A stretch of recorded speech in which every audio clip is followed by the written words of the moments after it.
This story begins with a man asking if this is how it ends. He confesses his apologies, acknowledging his weakness and blaming Chris for being the true hero. However, a woman intervenes, revealing that he is actually the hero named Evan. She emphasizes that they all gave their best, and if Chris had only learned swordsmanship a bit earlier, he could have achieved 9 stars and become a 10-star hero. If only that had happened, they could have prevented the end.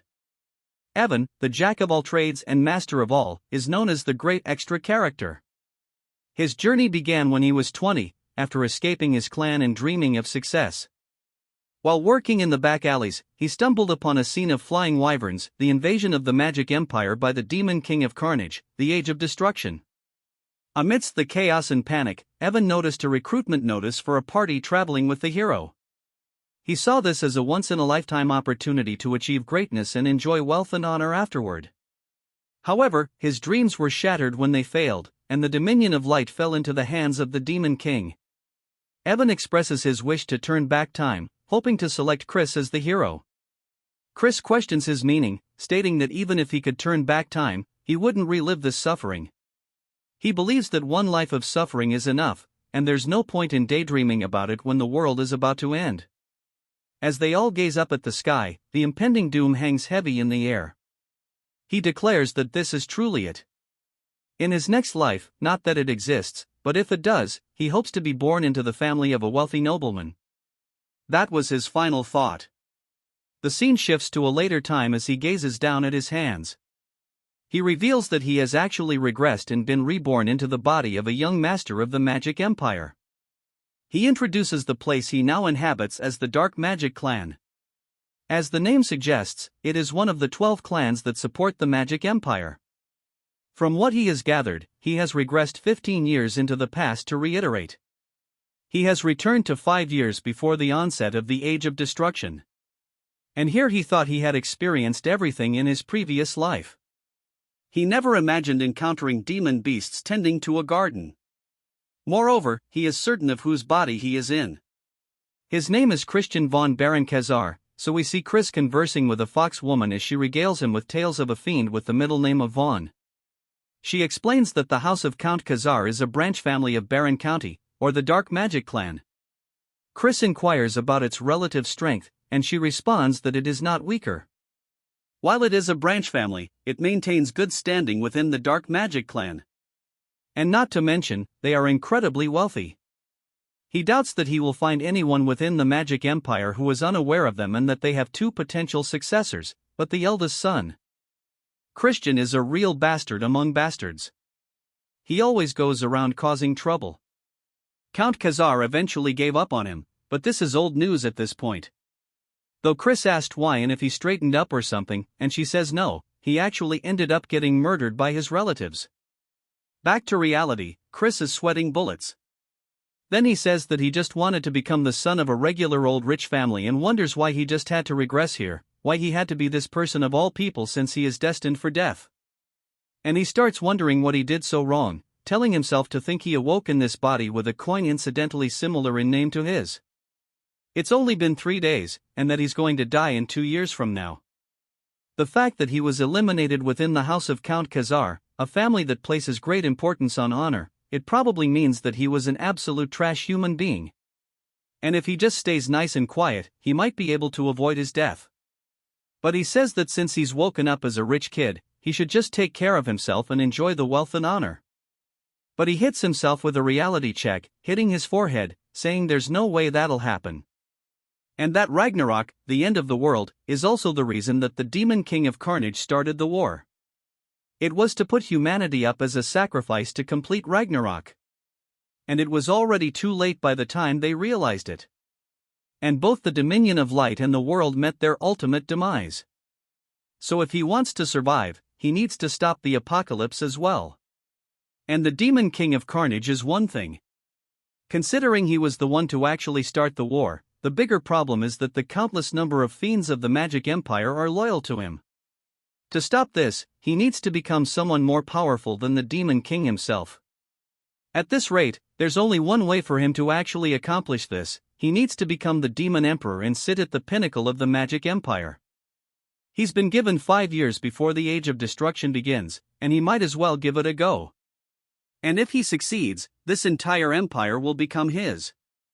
It then jumps to his father, yelling out to him, slamming on the table, saying that he told him to remain in his room and for him to reveal his face here after causing the incident not long ago.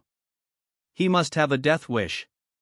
And if he acts out of line one more time, he will personally cut his head off. Chris says that Count Khazar sure is one intimidating dude, but Chris says that he came here to apologize for all the wrongdoings he's committed until now. Since if he wants to go forward with his plan, he needs to get rid of his horrible image. His father asks what he's saying, and Chris drops to his knees, saying that he is truly sorry for everything he's done and it'll never happen again. His father asks if he's really trying to get him to believe this only a few days after his last stunt. And if he's trying to mock him. Chris wonders what exactly he did. He's heard so many stories that he can't even think about what it could be. Chris says the fault for making him lose trust in him is his fault. However, 3 days ago, he also mentioned that he lost a portion of his memories. To reclaim those memories, he reflected on his past actions and has realized just how wrongly he's been living his life. His heart beats with the truth of it. His father says that he's heard his excuses countless times. Chris says that's right because excuses made with words alone mean nothing and that he will show him with his actions going forward. And that he would like to be sent to the punishment cave, and he will remain there for a month and show him a different version of himself. We learned that the punishment cave is a prison used for high-status fiends, and it is a place where not only is there no light, but all 5 of your senses are blocked. Even just a few days is enough to drain one's mind. However, it's perfect for him right now, and he needs somewhere to escape the gazes of others. His father asks if he's going to confine himself for a whole month inside of it because he doubts that he's even capable of lasting half a day. Chris says that he's well aware of how difficult a place it is, however, he thinks that that is the bare minimum for him to trust him. His father looks down at him, asking if he even understands how many times they've had this conversation. Each time he's only left him disappointed once more, but he'll play along and give him one last chance. However, if nothing changes after a whole month, he will banish him from the clan. Chris says that would be a death sentence as there is a long list of people who will aim for his life once he loses protection of the clan, but he decides that it's worth the risk and tells his father that he understands. But if he can prove that he has changed, he would like him to grant a request. His father gets a little annoyed, saying he sounds arrogant as if he is certain he will come out unscathed, but if he can show him that he has turned over a new leaf, he will grant him any request.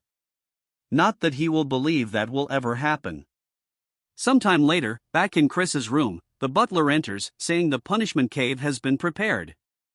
His name is Cox, and he is a half-vampire.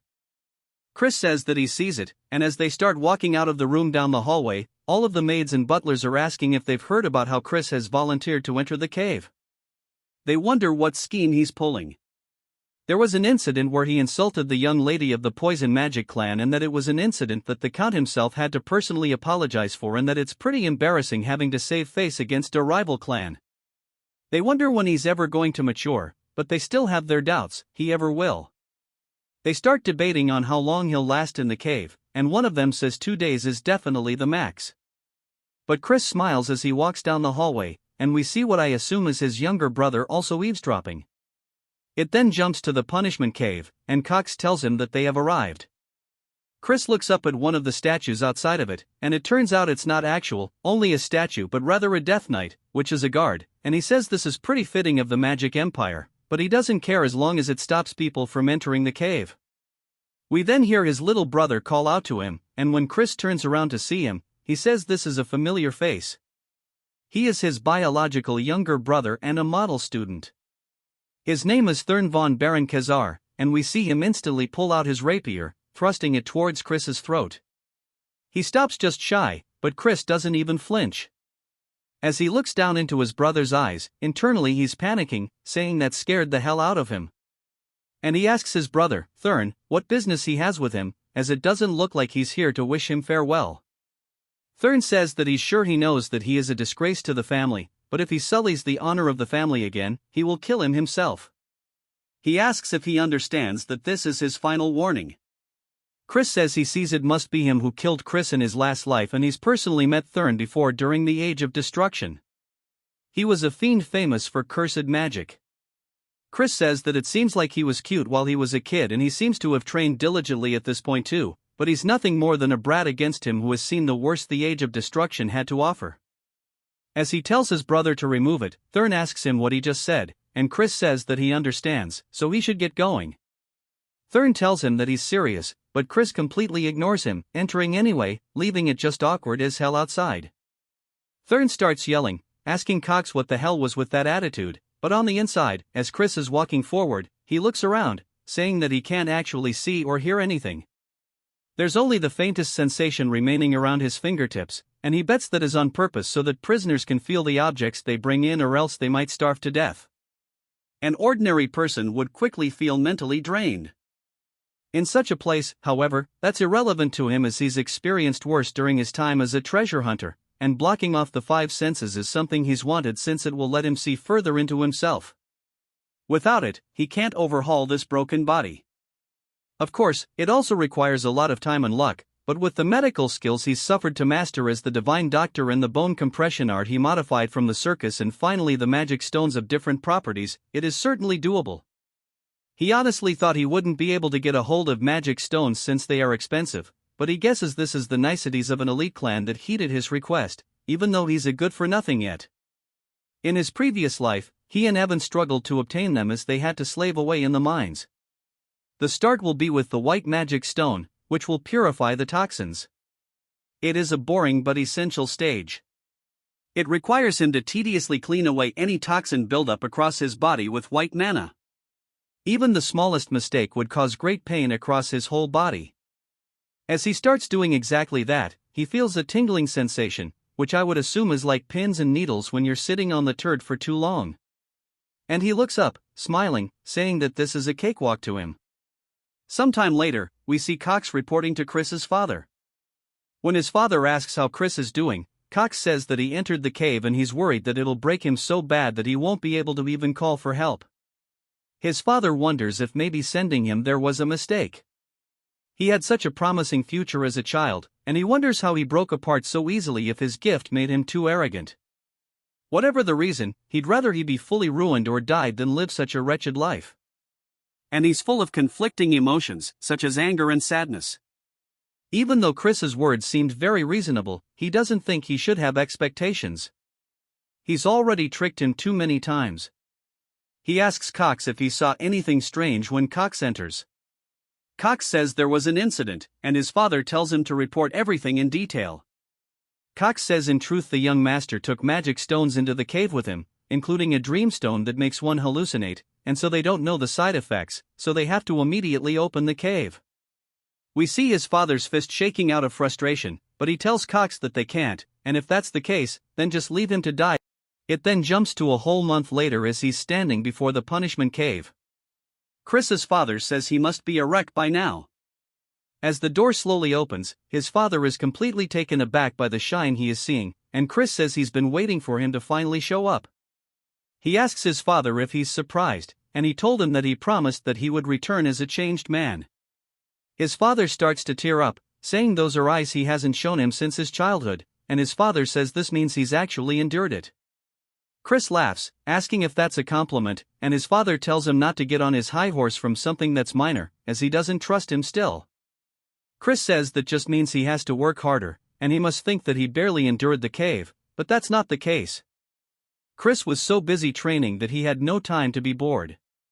Firstly, he made himself the optimal body so he could master swordplay, and thanks to the white monostone, each and every cell in his body was basically bursting with life.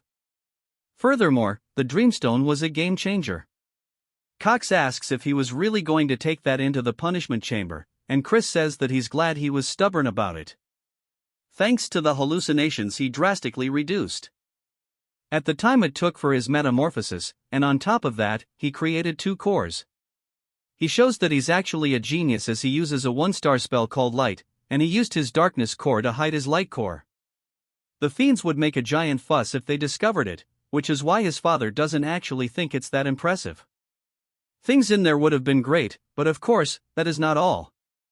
As he sensed something, one of the stones flew up towards him. When he got a closer look at it, he says that the Dreamstone is just a mess and that someone was hoping to get him high off of it and break him down. But he willingly accepted it and took it head on. He used it as a sacrifice for his leap forward. He tells his father that since he kept his promise, he wants to make a request. His father tells him to speak, and Chris says that he wants to use the Black Swamp Knight's training ground. But his father says it is not good for nothing, like Chris has no place to be there as they are one of the 3 orders of knights supporting the Dark Magic clan. He must know that only the most elite knights may display their skills there. Chris says he's only asking to borrow the training ground and he believes watching the bravery of the Black Swamp Knights would be a good influence on him as he doesn't plan to actually join their order. His father thinks about it for a second before telling him okay, but to heed his warning, and he should not behave disgracefully before the night. Chris says there's also one other thing he wanted to request, which surprises his father. It then jumps to the training ground, and all of the trainees are glancing over, seeing Chris dripped out. They start blatantly bad-mouthing him, and Chris says it must be because they are in the Magic Empire where strength is more important than status. But there's one reason he came here specifically. We learned that his other request was about going to the library, and his father says he needed to get the Deputy Commander Melon's letter of recommendation. It's where a lot of House of Count Khazar's dark magic grimoires are stored. In order to learn dark magic, you must gain access. Chris says he understands and asks why he had a condition when he's still a member of the clan. His father tells him that he must have forgotten how he tried to sell the advanced grimoires on the black market. Chris wonders just what kind of life he lived before he took over it and that he truly is a worthless piece of, but Chris says that the most important priority right now is getting the deputy commander's recognition. He then looks up to spot Thurn and a lot of trainees surrounding him. As Thurn tells him that this isn't a place someone like himself can walk into, Chris says this is pretty troublesome but smiles, saying that he actually thinks this is going to be a perfect opportunity. Thurn then tells him once more that this is his final warning and to go back. He assumes that he doesn't want to throw away the life he's so narrowly saved in the punishment cave. Chris sighs, asking Thurn if he can really stand by those words as father is the one who allowed him to enter the training grounds. Thurn looks surprised by this and we hear somebody else say that she respects the Count's orders but she knows he's not very trustworthy. And we introduce Melon, the deputy commander of the Knights based off her dark energy. She's at least a 4-star and it seems like they intend to scare him off from the start, but he is used to threats like this. He bows, greeting her, and she's just surprised that he withstood her dark energy. He says that seeing as the deputy commander is stepping in, there's no helping it, and he'll prove that he is qualified to use this training ground. She asks how exactly he plans to do that, and he says that he'll fight against one of the fiends here and win. She tells him that his jokes have gone too far, but he says that he's not saying it as a joke. Instead, he would like to request that she refrains from using dark energy since surely she knows due to his debauched lifestyle his capacity for dark energy is far from what it might have been, and he'd prefer an unarmed duel if possible. Melon thinks to herself that even if it's just for a duel, they can't have the heir getting hurt, and this is pretty troublesome. She asks if he really thinks he'll stand a chance in an unarmed duel. Chris says that they'll have to see about it, and he wonders who he should pick as his opponent. He then snaps his fingers and says that they will probably make do. Then starts to get pissed by this, and Melon says that he should find a more suitable opponent as theirs level is a 2-star. Chris explains that a 2-star is a level no ordinary 13-year-old can reach if you don't possess the raw talent for it. It doesn't matter if you're 13 or 23, you won't even scratch the surface of the level of power. But of course, Chris is also not an ordinary bastard. He says that if he's going to prove himself either way, he should fight someone stronger than him. He thinks fighting them would be for the best and he asks them what they think. Saying surely he's not scared of his brother, they look pissed, saying that he accepts the duel. We then see all of them surrounding them, and they tell them to take the opportunity to destroy Chris and if he doesn't do it properly, they'll have special training today. Chris asks Melon how they're meant to decide the winner or if they just go until the opponent surrenders. Melon says that this is pretty insolent and he doesn't even know his place, but they should just go until one side is incapacitated. But she really thinks it would be a good idea for them to hit him by taking a leg or two. Chris asks them if he heard the rules, asking what he's going to do since he's going to be in for a serious whooping. They start to get pissed by his taunts, saying that he'll make sure he never runs his mouth. But while he's distracted, Chris smacks the absolute piss out of him, which completely catches them off guard. Chris asks what's the matter, saying that the fight's already begun. They look back up towards him and swing, telling him to shut up. Chris explains that this is practically cheating as a fiend who hasn't even reached 1 star yet. He doesn't stand a chance against someone with dark energy, but in a barehanded duel he fought on countless battlefields in his past life, so it's not really a big deal. As he knees them right in the stomach, he says besides, if they only count the dominion of light powers achieved in the punishment cave, he is at least a 3 star. The other trainees are asking what the hell they are witnessing as they're hunched over holding his stomach. Chris asks if he's crying and if he wants him to blow on his boo-boo, just straight taunting his little brother. Thurn starts asking him what trick he pulled, but of course, Chris is satisfied, saying that seeing him in this state is refreshing.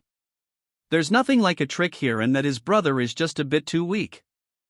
Thurn starts to get pissed, but Chris continues taunting him, saying that he's so quiet he can't hear him. A black aura then starts to envelop his hand, and he dashes forward, telling Chris he's going to kill him. Coming in for a left, Chris dodges the attack, saying he's pretty fast though. This is the spirit he was looking for. As Thurn continues punching towards his face and missing, Chris says this still isn't enough.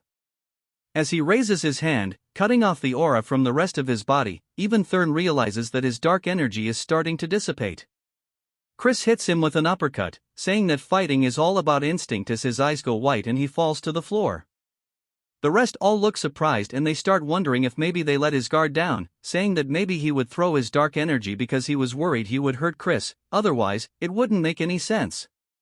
But Melon seems to have a better understanding as she's genuinely surprised. Chris says with this, surely he's proven he's qualified, and Melon says yes.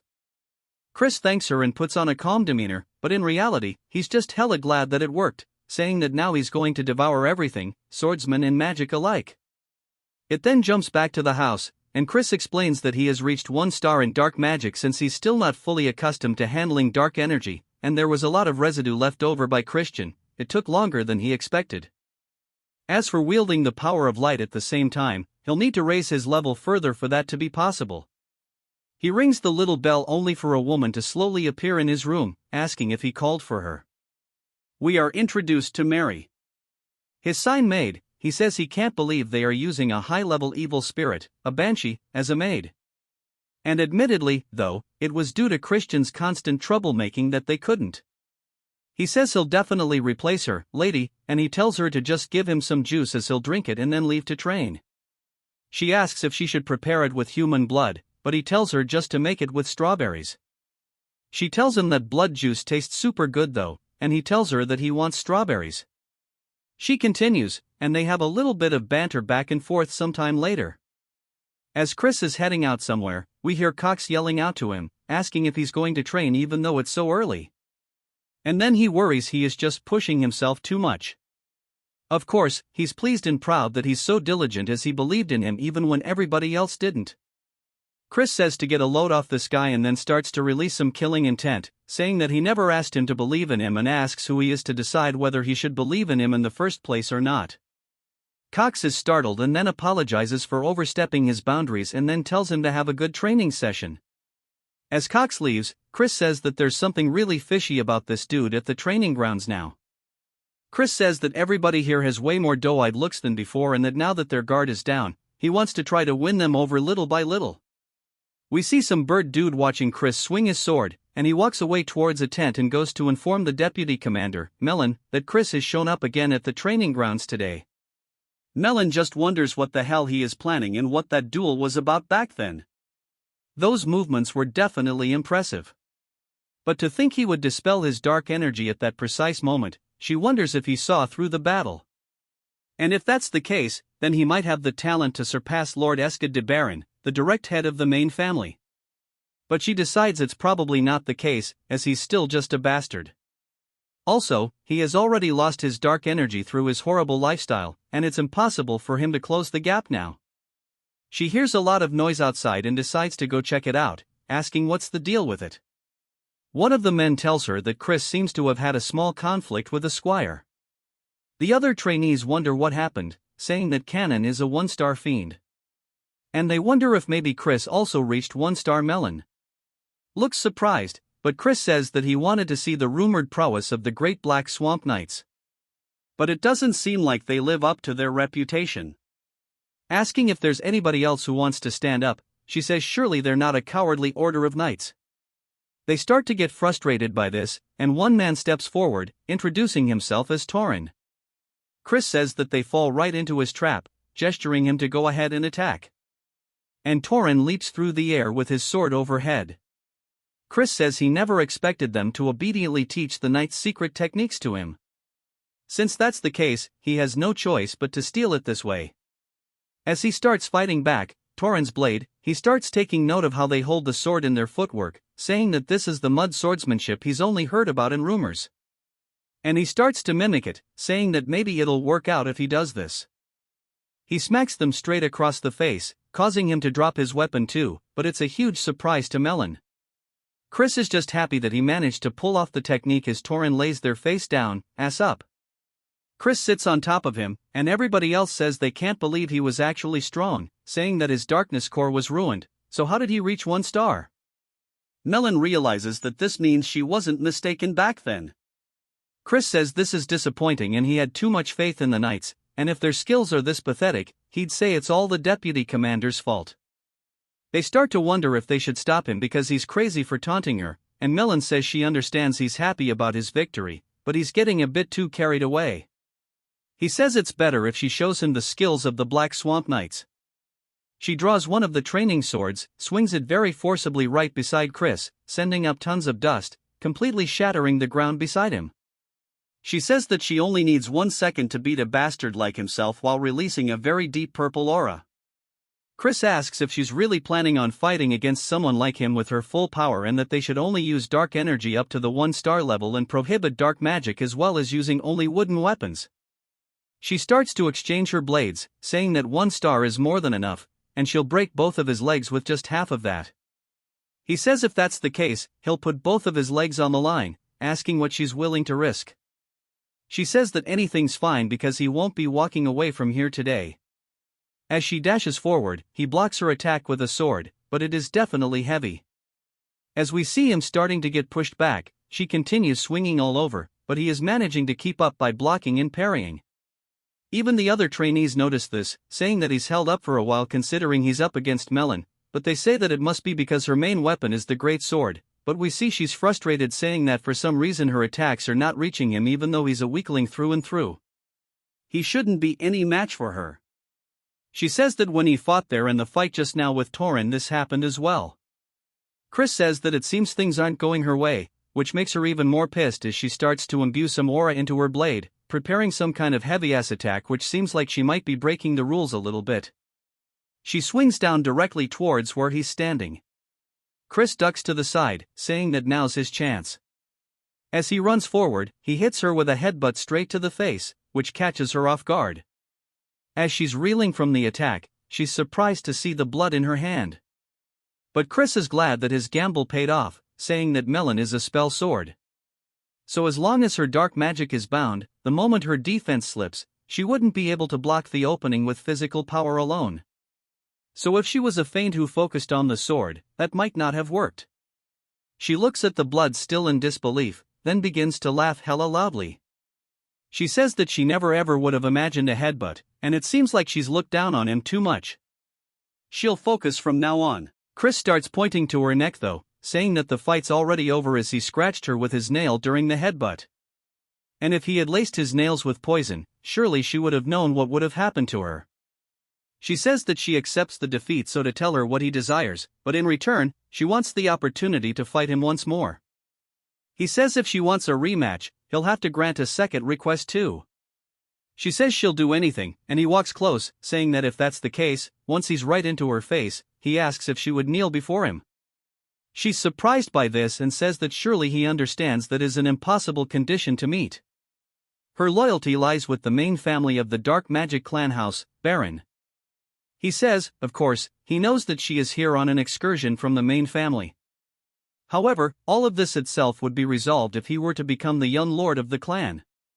She's surprised by this and tells him that's utter nonsense, as the 5 young lords whose succession rights have been recognized are all from the direct descendants of the main family. He says there's no rule that says a branch family member can't become a young lord. But about her second duel request, asking if she would like to do it a month from now, he says about the next time they won't limit themselves. She says that he'll have no chance of defeating her. He says that who knows, as few things are truly impossible in this world. She sits there just staring at him, still with blood on her face. He bows, saying that he'll see her in a month, and on that day, he'll make her realize who her loyalty should truly lie with. It then jumps to him handing his letter of recommendation to his father, saying that the fiend's fundamentals are lackluster and they'll need to focus more on their training. We then get a flashback to Melon talking to his father, saying that Chris is a genius. Even with his low star rank, he easily defeated the ones with solid foundations and even herself. He asks if she's serious, and she says yes. It was a rare fight for her, one she could enjoy. His father is still having issues trusting his son, but his work is paying off. Chris asks if there's something on his face, but his father says it's nothing. But as promised, he'll grant him the key to the library. As Chris leaves, he says this was all he wanted, and he obtained the library key and even changed Melon's mind, and that Melon is a fiend from the main family of the Dark Magic clan. During the Age of Destruction, she was active as a 6-star high fiend. So if he wants to take control of the entire Dark Magic clan, he needs to make her one of his people. Of course, he hasn't completely won her over, but 1 month will be enough because he's a genius. And speaking of Count Khazar, the look his father had earlier was definitely one of pride's for his son, but he supposes that makes sense because even fiends have familial attachments, and maybe he'll even turn out to be a better father than the one he had in his previous life. He finally embraces Count Khazar as his father, saying that he won't disappoint him. As he heads into the library, he says that there's blood magic summoning studies, curse studies, and they're all things that are forbidden in the Dominion of Light. He picks out one of the books, and as he moves it backwards, he sees Mary smiling at him, which causes the dude to die of a heart attack on the spot. He asks why the hell she's here, and she laughs, saying why else, as she was once the librarian at this place after all. She causes all the books to start floating around, then says that maybe he came here knowing this and want to monopolize her all to himself. He tells her to shut up, and she says that he's making her heart go crazy with such direct language. They continue their banter a little later. Mary tells Chris that the grimoire he has chosen contains a 4-star dark magic called Binding Seal, and as he is now, he won't comprehend it. Chris closes the book but tells her it's fine because he's a genius. She clearly doesn't think that's the case but pretends by saying that not only is he handsome but he's also a genius, and that's truly super. But he can tell that she's forcing it and tells her to stop doing it. She asks if there's a reason he specifically chose the book, and he says of course, as he needs to catch a rat. A little while later, as he's training with everybody else, he explains that the first potential rat is then no one in this house despises him more for being a good-for-nothing, and the second potential is Cox. Even though he's not a descendant of the clan, he has free access to the punishment cave, and fiends prioritize power over social status. Yet he circles around Chris, sucking up to him. It could also be a third party he is not yet aware of. Whatever the case, they want to see him in ruins, seeing how. They provided him with a dreamstone in the punishment cave. He wonders if maybe he should act like the bastard they want him to be. And then whoever looks happy with him acting out would likely be the culprit. He screams, saying that this training is way too hard. And he leaves, telling them to have fun. And he quits. The other trainees wonder what's wrong with him. And then we see him breaking a plate at dinner. And his father yells at him. But Chris says the servant should have given him proper food to begin with, and he tells her to not just stand there and remake his food. His father seems disappointed, saying that he's a fool for thinking he's matured, and walks out of the room. Chris says he feels bad, but it's for the good of the family, so he hopes he understands. He worked hard to spread rumors that he'd return to being a bastard. He bullied maids while they were cleaning and wasted money like it was water. We see a wine glass being poured, and Chris asks Mary why she won't let him drink the wine. She tells him that he's doing it right now, though he says he can tell it was non-alcoholic. She says that since he's underage, he can't be drinking, and he asks why that matters since he's still good for nothing. She asks if he's decided to be a bastard again, saying that's fine. Even so, because she'll stay forever by his side, he says it's like he told her he's just trying to catch a rat. As we see a spell forming in front of him, she's surprised to see he already met and mastered the binding seal. He does his best to play it off, saying that he told her he's a genius and he modified it to be usable even at a lower star level. He hasn't been just goofing off, he's been working hard at mastering various spells. She wonders if maybe he's truly a genius. Then, she slams the door open. Chris says he needs to act drunk quickly, asking her what he's doing here. Then, she asks if this is the best he can do, as he thought he had truly changed for the better. Chris can tell he's angry, and he decides to cross him off as a suspect. He smiles and tells her that he thinks there's a rat hidden in the house. Then, she asks what he's talking about, and Chris says someone wishes to see his downfall and he intends on dancing to their tune for a while. Then, she asks if he's really saying it's all an act, and Chris says yes, even the wine is fake. As she smells it, she can tell it's not alcoholic. Asking who the rat is, Chris tells him that it's hard to say right now, but they should take the bait anyway. Now, as he throws the wine bottle to the ground, one of the butlers runs in, asking if something's wrong. Chris says this isn't the wine he asked for and to bring him another one. The butler tells him that Cox is currently preoccupied, and Chris says that he guesses he needs to pay him a visit. While still acting drunk, then says he's playing this role too well. And then it jumps to Chris slamming a bottle right in front of Cox's face. Cox asks what brings him here, and Chris pours the bottle over his head, saying this is not the wine he asked for. Wondering if he's looking down on him, Cox says, of course not. Asking if he wants him to go get someone to fetch a proper one immediately, Chris says no, telling Cox to go grab it himself. Cox, clearly frustrated, says that he's in the middle of something.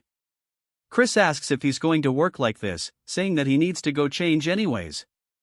So to get going, Cox then begins to shake visibly and says he'll be back soon and walks out of the room.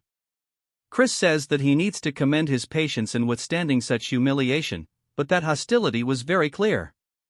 Chris starts looking over all the paperwork Cox has been working on, and he looks surprised but then smiles, saying that this is it. He figured that if Cox was the rat, he would be doing some funny business with the finances, but this isn't enough as he needs a real smoking gun. As Cox comes back, he says he has the wine for him, and Chris thanks him, asking if he's not mad at him. Cox says, of course not, and Chris laughs, saying that he doesn't know if he can tell, but Cox is his favorite. Cox tells him that he's grateful for that, but he has a message for him. As his friends wish to meet him in secret at the usual place, Chris asks what he's talking about.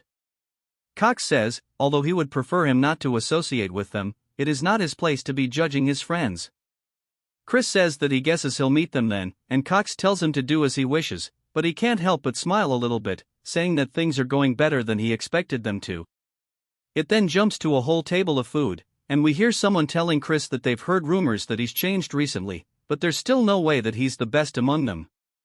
Chris glances to his side, seeing a young woman saying that getting a girl this young to pour drink sure to cement them as trash. Turd tells him to have a drink, and as Chris raises it to his mouth, he senses something and throws it, hitting Turd straight in the face, which causes him to panic and cough. He asks Chris what he thinks he's doing. Chris says he knows he tainted the alcohol from the way he reacted.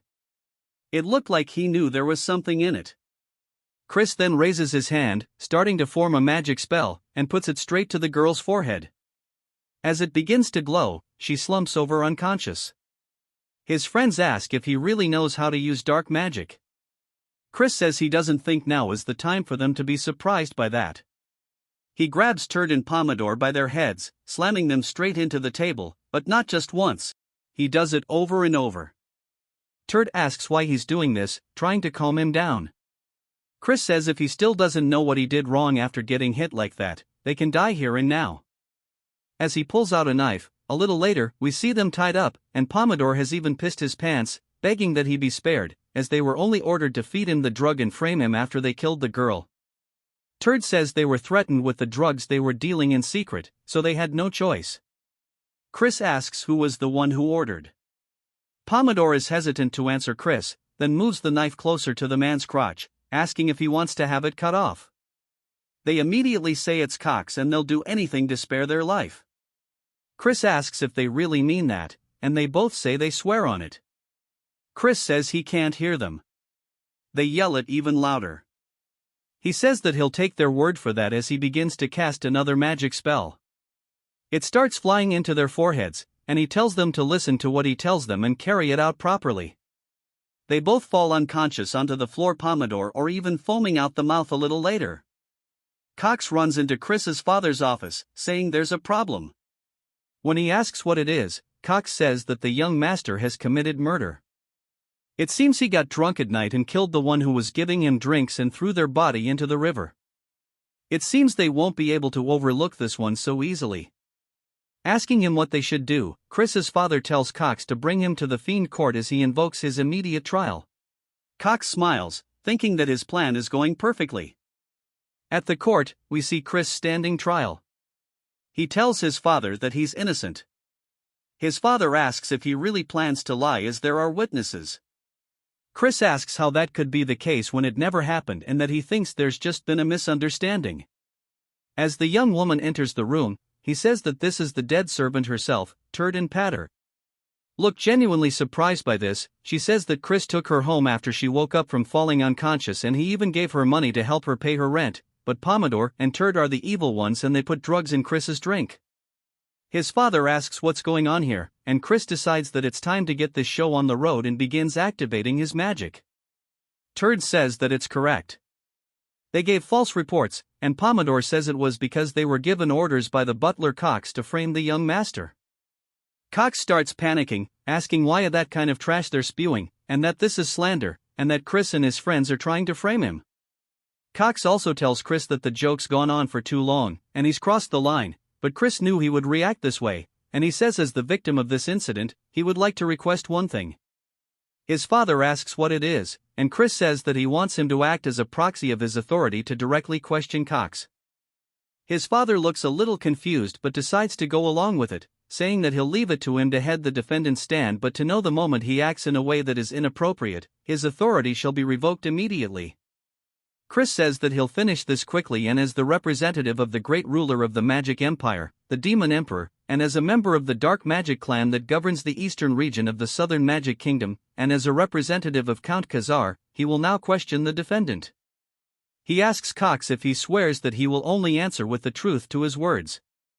Cox says that he will, and Chris says that as a representative of the Demon Emperor, he asks if he swears to only answer the truth. Cox says that he does, and then a magic spell begins to flow towards his forehead, causing him to hold his head in pain. He wonders what the hell is going on. Others start to recognize it as the binding seal. Asking how Airbrat could use a 4-star dark magic, Chris says that this was modified so it could be used at a lower star rank. However, it has additional conditions, and that is he needs the target to swear twice, and that Cox has now fallen right into his trap. Cox asks him what he just did, and Chris says that he just swore that he will answer with nothing but the truth and asks what the reason he hired his friends to slander his name was for. Cox's head starts to feel hella painful as he lets out a scream, and he says that he received an order and that there was a man who knew of his corruption and threatened him, telling him to ruin the young master. This is why from when he was young, he has been sabotaging him. Chris says that by corruption, he's talking about the embezzlement he's been committing for quite some time, and he's already seen through that as well. He leaps down, asking Cox who gave him the order. Cox says that if he says it, then he'll be in a bad position, but Chris uses the binding spell, telling him to speak now. Cox says that it was Sir Escott and that it was the second son. Cox panics and says that he needs to run away before he gets killed by him, but Chris draws the blade from the nearby guard and cuts Cox's head clean off. Much to his father's surprise, Chris says that by the borrowed authority from the Count, he has punished the sinner as Cox's corpse lies there on the floor. His father asks why this was the decision he came to, and Chris says that had they left Cox alive, the main family would have fabricated evidence and covered up his incident. They cannot be indulgent with him furthermore. He intends to ensure that everyone remembers the truth of it and that he should try to sabotage him. His father looks a bit anxious and then snaps his fingers, telling him to follow him as he opens up some kind of gateway behind him. Chris enters, asking where they are. His father says that this is a secret training ground as there are too many eyes in the courtroom. His father then says about what he said just now, asking if he means to say that Eskid will cause more trouble as a result of the succession conflict because a family's power and authority is directly tied to the successor they support. He tells him his decision was correct, but he feels that he may have acted hastily. However, with things as they stand now, they will have to support the first young lady. The first young lord isn't an option because he is a crazed, bloodthirsty lunatic. Chris says there is also another option, which is for he himself to become the successor. His father says that's nonsense, but Chris says that someone from a branch family can be recognized as a successor if they possess the necessary ability. His father says that's just a role by name alone and it is not enforced. Chris says that he doesn't really know about that because why else would he should try to sabotage him? His father says that he may have been more talented than Eskid in his childhood, but he's been lagging quite far behind him now. Chris says that he'll make quick work of catching up, but to do that, he needs his help. He wants his father to use his authority to recommend that he participate in the Sacred Dark Rite competition. He says that's wrong too. 2 months from now, his father tells him that he'll need to be a 2-star to participate and that he only just gained 1 star. Chris says that he'll make sure to reach it within the next 2 months. Then, so surely this one time his father can help him out. Sometime later, we hear the maids talking about how it seems Chris truly has changed and they have heard that the Count himself has been personally training him. He asks if she has meant the same training that even the senior knight struggled so much with and that he doesn't know how long Chris will last. As we see Chris cutting something cleanly in half, he says that he needs to bind it with mud swordsmanship and then sever it with blackside swordsmanship. Asking his father if he's correct, his father says that he only started teaching him this today, yet he understood it immediately. Chris asks why he has to keep doing it this way because keeping them separate is so weird. His father asks what he means and Chris says that he feels like there's a more efficient method. As another mushroom monster spawns in, Chris runs forward, cutting its legs clean off. His father says that was mud swordsmanship, asking how he did that when it's not meant for slicing. Chris explains that he only used the mud swordsmanship but he wrapped it in the black side sword energy. His father internally is freaking out, saying that's not something a 1-star should be able to do, but plays it cool, saying that's pretty powerful, but using 2 techniques means it's going to be difficult to use curses too. Chris shows that he can still do it anyways and says that it's still pretty easy and it's not really an inconvenience at all. His father then freaks out externally this time too. It jumps to 2 whole weeks later as Chris is lying on the ground. He says that running is so hard and it's not like he can half-ask this since stamina is key to increasing his power stage.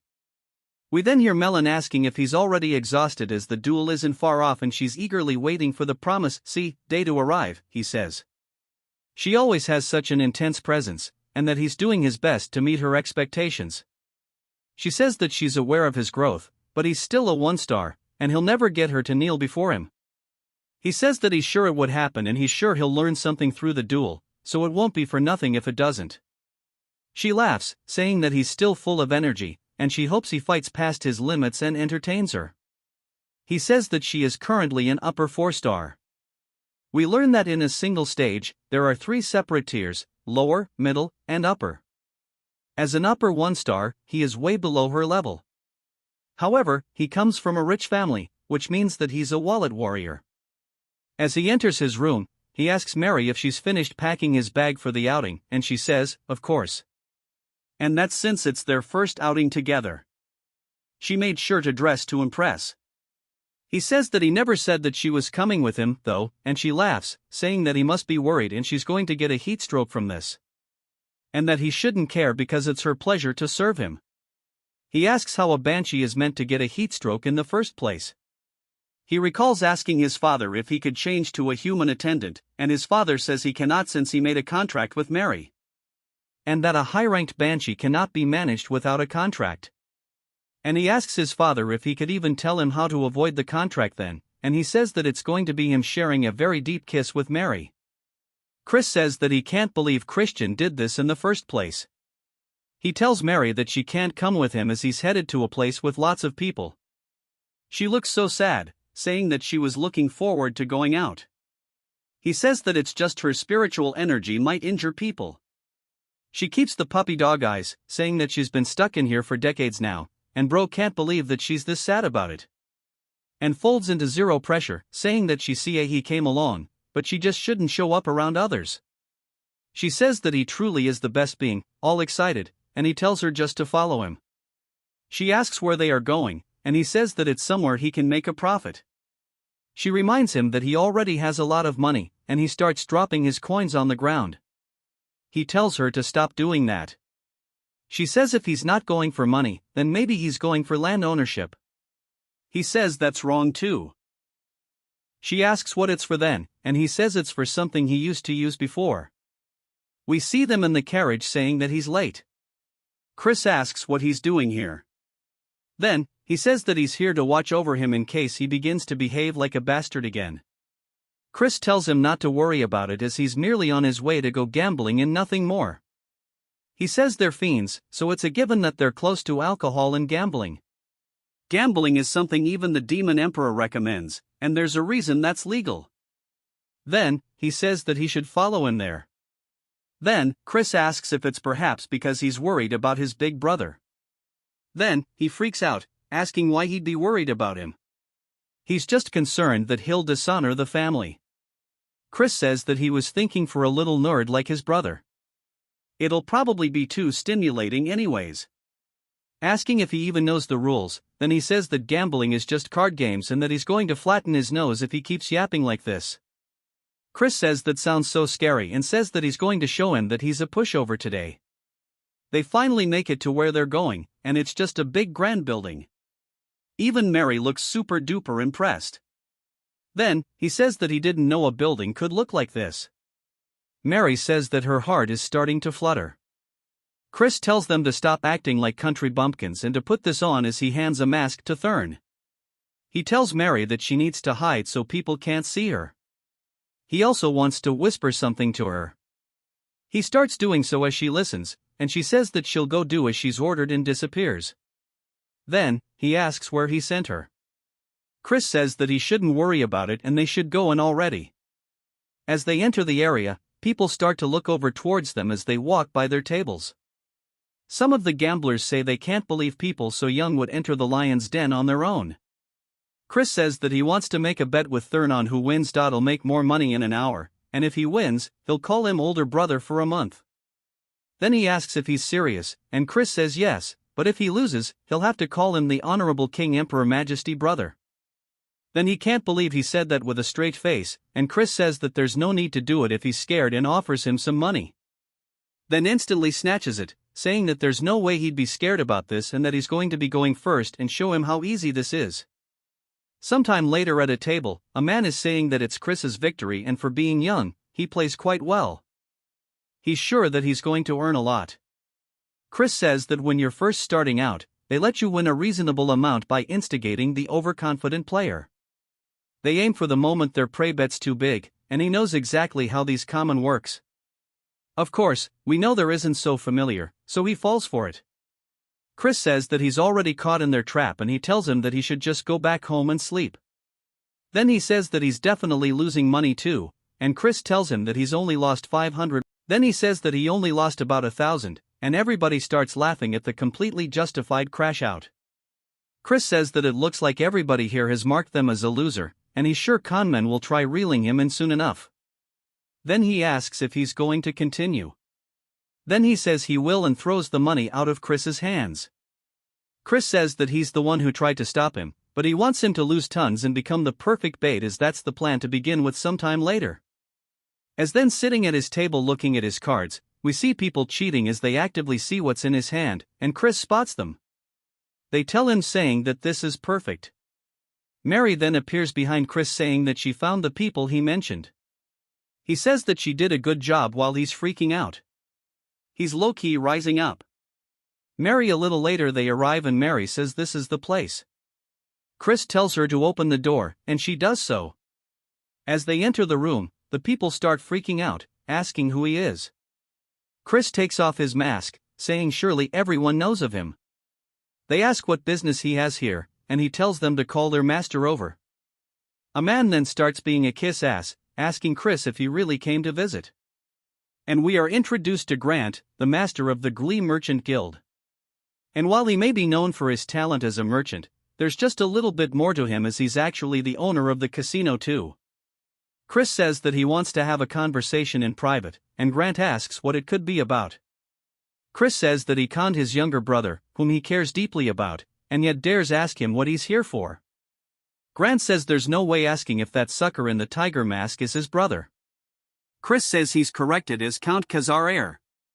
Then Grant says that he assures him that all he does is run the casino, and the others do have no relation to him. Mary then gives him some absolute nightmare fuel.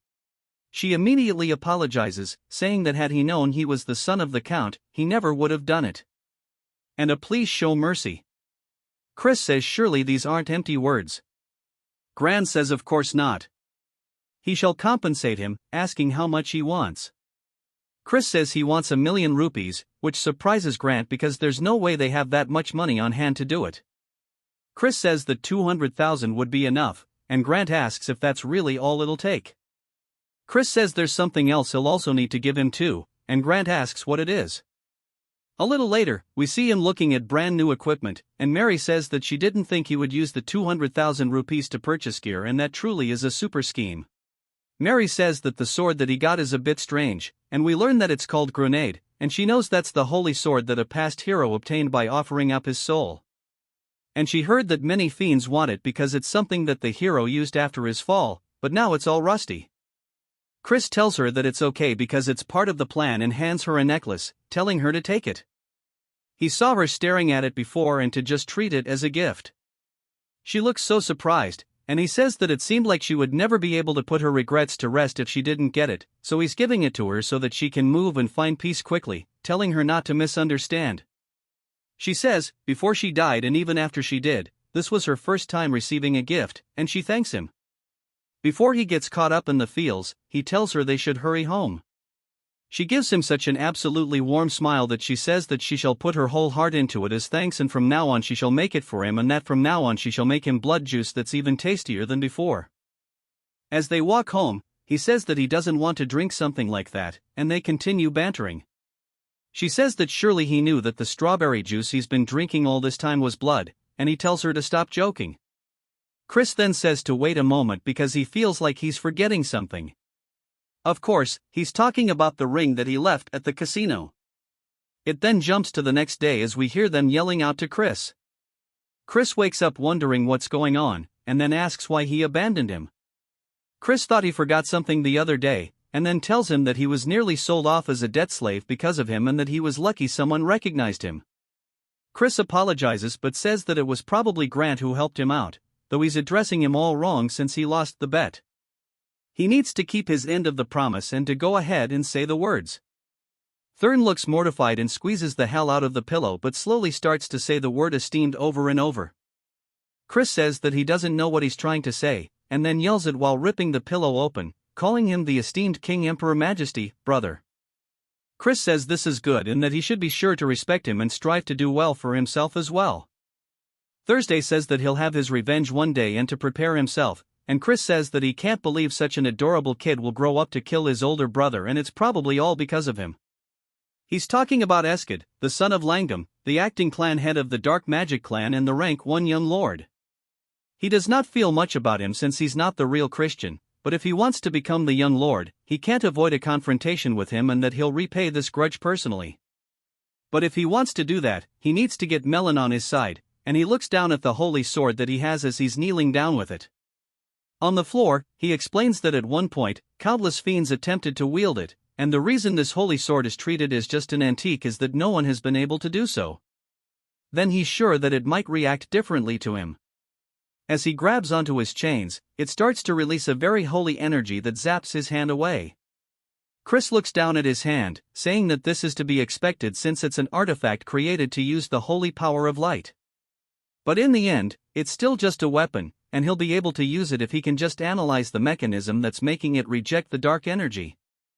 As he starts hammering away at it over and over, it begins zapping the hammer with every strike, slowly shattering it upon contact.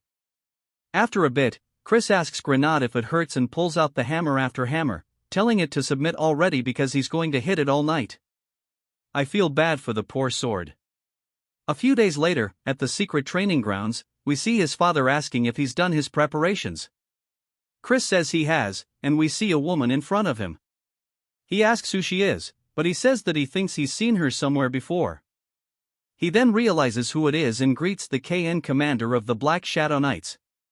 She says it's been a while, and we learn that this is his aunt, named Marion. She is the daughter of the Elder Clan head, the master of the Dark Magic Clan, and the older sister of his father and Count Langam.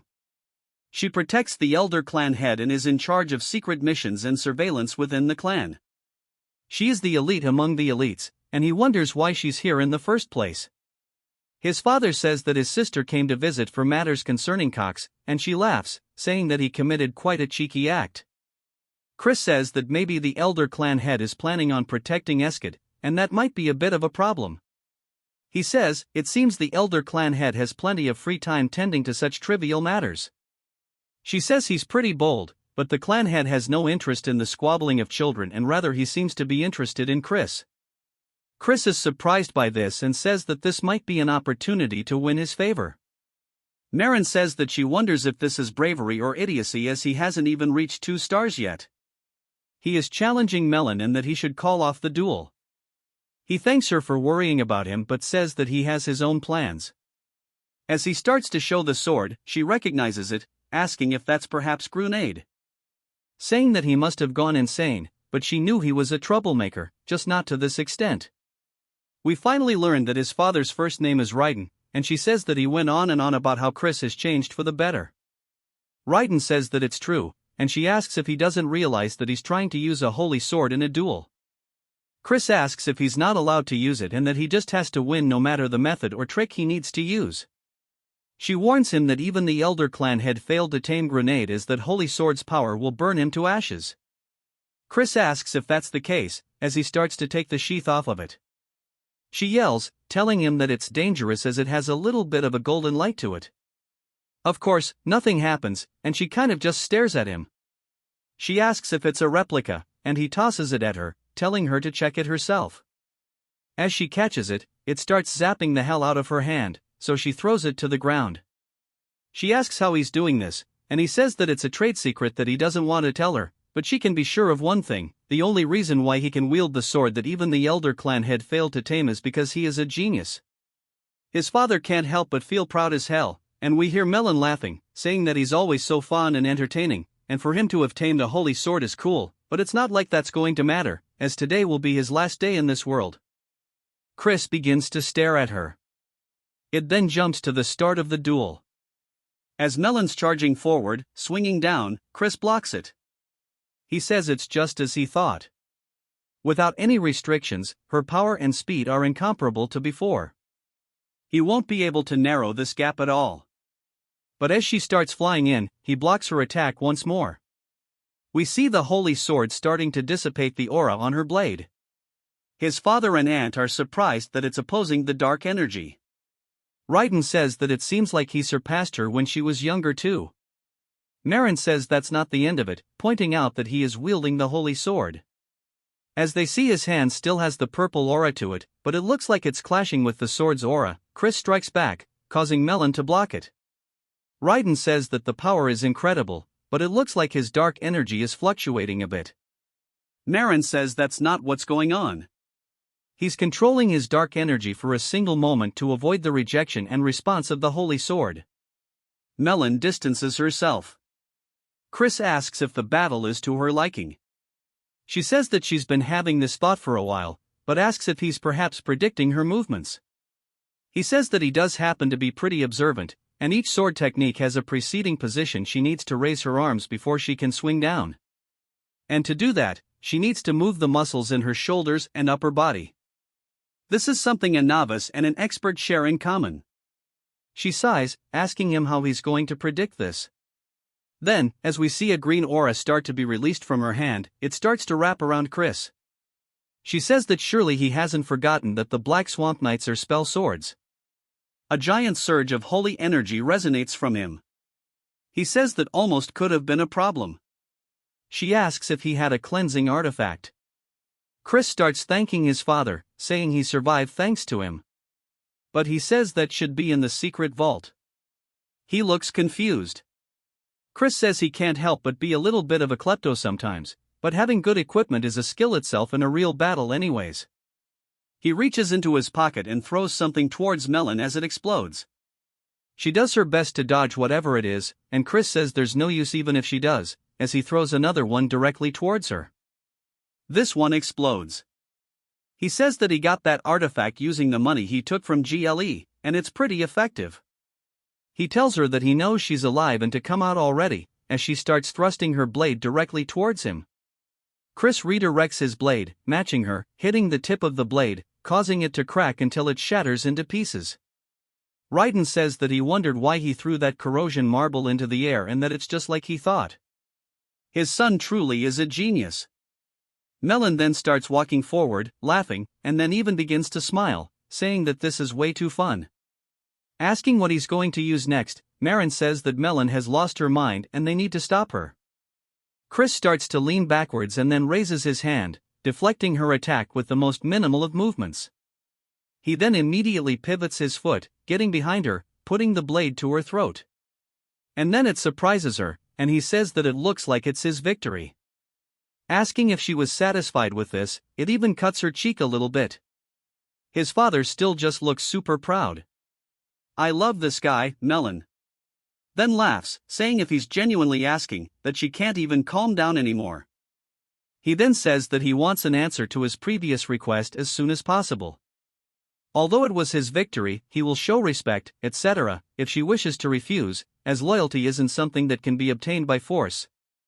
She asks if she continues to stand by his side if he'll fight her like this in the future. He grabs her hand, saying that he'll fight her as much as she wants it. Then jumps to later, as Marin is looking out at the sunset. She says that him wielding dark energy like that is something special. As we see a man throwing the holy sword onto the ground, says he refuses. Marin asks if it's impossible for him to hold it as well, and he says that he can wield it momentarily, but as she knows, the waves of dark energy change continuously, meaning you need to constantly change the waves into one that the sword cannot detect. But there's no one who can do that in a real fight. It might only be possible for a demon of Gahong or the demonic dragon, and if not them, then perhaps a crazy bastard who can control dark energy as easily as they breathe. She recalls Chris smiling widely, asking if it was perhaps enough to earn her praise, and she does look a bit happy about it, saying that maybe her father's long desire can be fulfilled. It jumps to the kitchen, and we see a very evil-looking dude chopping stuff up as he cuts a strawberry in half and places it atop cheesecake. Chris says that he can't believe he's been making the strawberry cakes, and Mary says that despite his appearance, his skills are top-notch. The orc then asks Chris what brings him to the kitchen, and Chris says to make some cookies. Mary asks why he's making cookies, and Chris says to give them to someone. She asks if it's for a woman other than her, and he says that it's not what she thinks but it is technically for a woman. The orc says he can do it for him, but Chris says it's fine because baking heartfelt snacks with his own hands is what matters. He may not look like it, but before he can finish his sentence, he gets hit on the cheek with a red substance as orcs are going absolutely crazy mashing up what used to be strawberries into jam. Chris asks Mary if she's sure they aren't adding blood to the strawberry juice, and she laughs. Then later that evening, Chris calls out to Marin, who's about to get atop of horse, and she asks what's the matter. He says that he heard she was leaving and came to say goodbye. She says that she appreciates it and he must be tired from the duel yesterday. He says not at all, but he also has a little gift for her. She sees all the cookies and begins to blush, saying that he didn't have to prepare a gift. He says he's happy to see her again and couldn't help but prepare something right then. He remembers yesterday when Chris was asking him if there's any particular food that Marin enjoys, and he says that he sure doesn't know how to win someone over. Chris tells her to try a bite because he baked them himself. She asks if he really made these and starts munching away and realizes that this turd is actually gas. She tells him it's very tasty, and he says that he's glad she likes them. She says that she must give him something in return for this fine gift, asking if there's anything he wishes for. He says that he wants her to become his true aunt from now on. She says since they're already related by blood, he's sure there's a deeper meaning behind his words. She asks if he just wants to have her support in the upcoming succession conflict. She sighs but says unfortunately she cannot grant him that request as he may know adults from the main faction family must be impartial towards the candidates as that is the rule. He says he was merely making a genuine request as he wishes to become closer with his aunt. She asks if he really has no other intentions, and he says of course. If she cherishes him and secretly offers to help, there's no way he'd be able to refuse it. She laughs, starting to eat cookies, saying that she does not dislike his honesty. But since her nephew bakes such delicious cookies and gifts them to her, she can't help but cherish him. He thanks her, and she asks if she can have more cookies next time. Raiden sits there tearing up since he finds it so wholesome. Chris says that if she makes him sad, he might soar and be unable to recreate this taste. Saying surely she understands what he means, she sighs and looks happy and asks what he thinks about joining the Black Shadow Knights. He goes to explain it and says something to her, but she cuts him off. She says that he was exceptional in the duel against Melon and he may even be a greater prodigy than the Elder Clan head. However, his rivals won't be easy opponents, and she's worried that he may wither away before his talent has a chance to bloom. He says if he fails to climb up and over the mountains in this way, he wouldn't mind dying. She looks surprised by this, and he says that he appreciates her concern, but he does not think that he will lose again. She's amused by his confidence and says that for some reason, if it's this child, she'll believe him. She says that she cannot stop him from walking down this path, however, she wants to offer him a piece of advice. She tells him to be wary of the first young lady. Raiden asks why he should be wary of Juliana, not aside from the fact that she is the most gentle of the 5 young lords. Marin says that he will soon come to understand why, and Chris thanks her, saying that he'll keep it in mind. She smiles, saying that she'll see him next time, and rides off. It jumps to Chris laying down in bed thinking about something. He says that both his father and an aunt are powerful as they've reached 6-star after a LL, but he still didn't hear much about them during the Great War, and he wonders just how many powerful combatants there are in the Magic Empire. As there must be enough to overwhelm the Dominion of Light at the very least, but he doesn't want to repeat the past this time around. So, he must get stronger faster. We get a whole 1-month time skip, and Chris asks his father if he called for him. His father says yes, as there's something he meant to tell him, but then is surprised by something, asking Chris if he's actually reached 2 stars already. His father says to achieve such a growth in only a month is crazy. Chris says that he doesn't know why he's surprised, as he promised him and asks what. He wanted to talk about calling him here alone at this hour. His father says that he got word from the main family. He submitted both him and Nen as candidates for the Sacred Dark Rite, but they only approved then. He sighs, saying that the reason being was that of his frivolous spending, womanizing, thievery, and even drunk and destructive property. He can't refute it because it's all true, bro getting punished, but his father says that he can't believe they're looking down on his son. Chris asks if Count Langham made this decision. His father says no, the Count didn't have much to say after misdeed. However, it was Lion de Baron. He's a direct descendant from the main family and the star of the upcoming Sacred Dark Rite.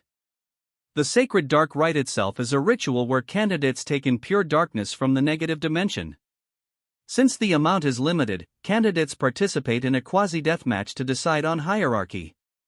Candidates who rank higher end up taking more darkness for themselves. And it ends up playing a tremendous role in being selected as the Young Lord, a successor to Clan C. If Lan is victorious and monopolizes darkness, then becoming the 6th Young Lord, achieving his goal, will be much harder. If that does happen, his father says that he'll talk to them again. And if all else fails, he'll even request help from Marin. Chris says that's not necessary as he'll figure things out himself.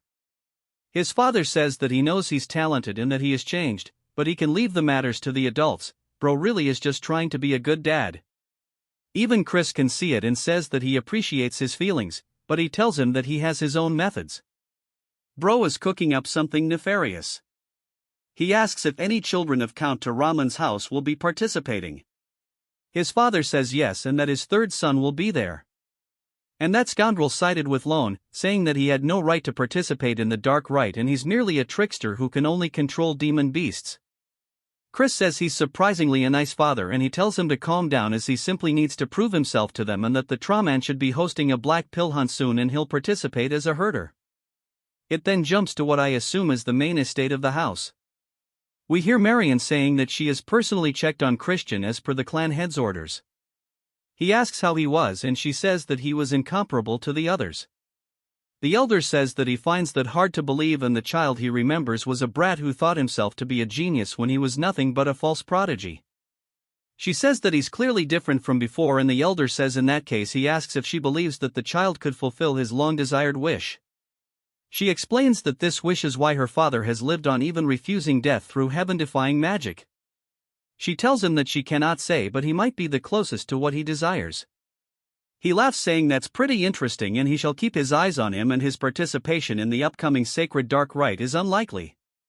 Asking if that's correct, she says that's the common consensus within the clan. Asking if he will intervene, he says that he cannot step in over such a trivial matter. Asking how someone could call themselves a fierce beast without being able to overcome such a small trial, she says that he may be a fierce beast, but he's still just a child, and she believes he should be given an opportunity to receive darkness and awaken his potential. He calls out to her in a very stern voice while glaring at her, and she realizes that she's overstepping her boundaries. He says that he's always been such a man and he's harsh to those he holds expectations for. He says that since she's willing to go so far for him, she must have taken a liking to him. He then summons someone called Blood Drinker. As he appears in the room, this is the head butler of the dark magic clan named Simon. Asking if he has been called for, he says he already knows. Simon heard it all, and Simon says that he's dead. It just needs to observe the little bastard this time around. The elder says that's correct and that he wants to know everything he does leading up to the sacred dark ritual. Simon says that he understands, but he has one question, asking if he can pull a small prank during his monitoring. Marin looks surprised by this, and the elder glares at him, reminding him not to go overboard. Simon then begins laughing evilly and says that as he wishes while leaving. Marion says that she hopes that Chris makes it through safely. It then jumps to a carriage riding through a village, and Chris says he quickly managed to reach 2 stars thanks to his talent.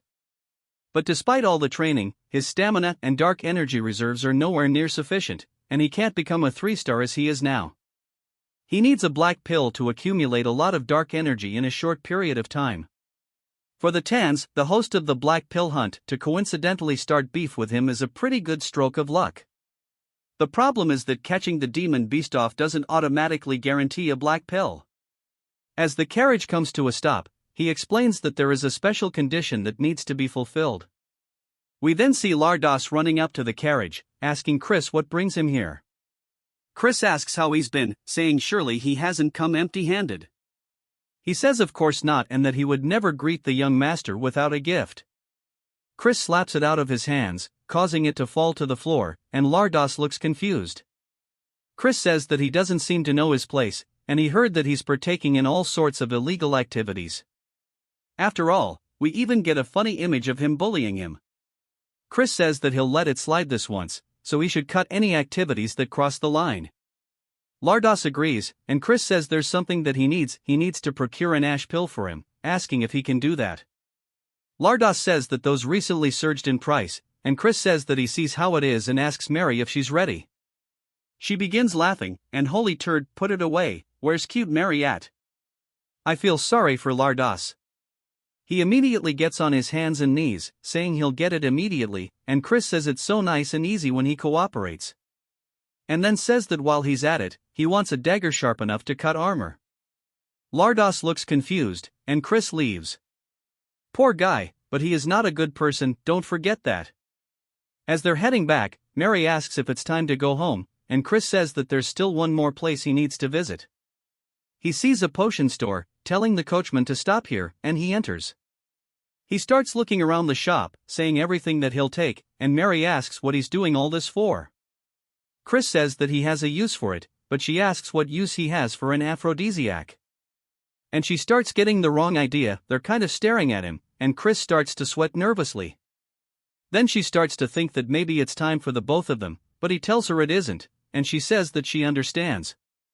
He yells, saying that he said it isn't and that it's not for him, it's for someone else to use. She slyly locks in on the JoJo pose, asking if it could be for the Count. Chris nods his head, and the shopkeep also understands because Raiden's age is getting ahead of him.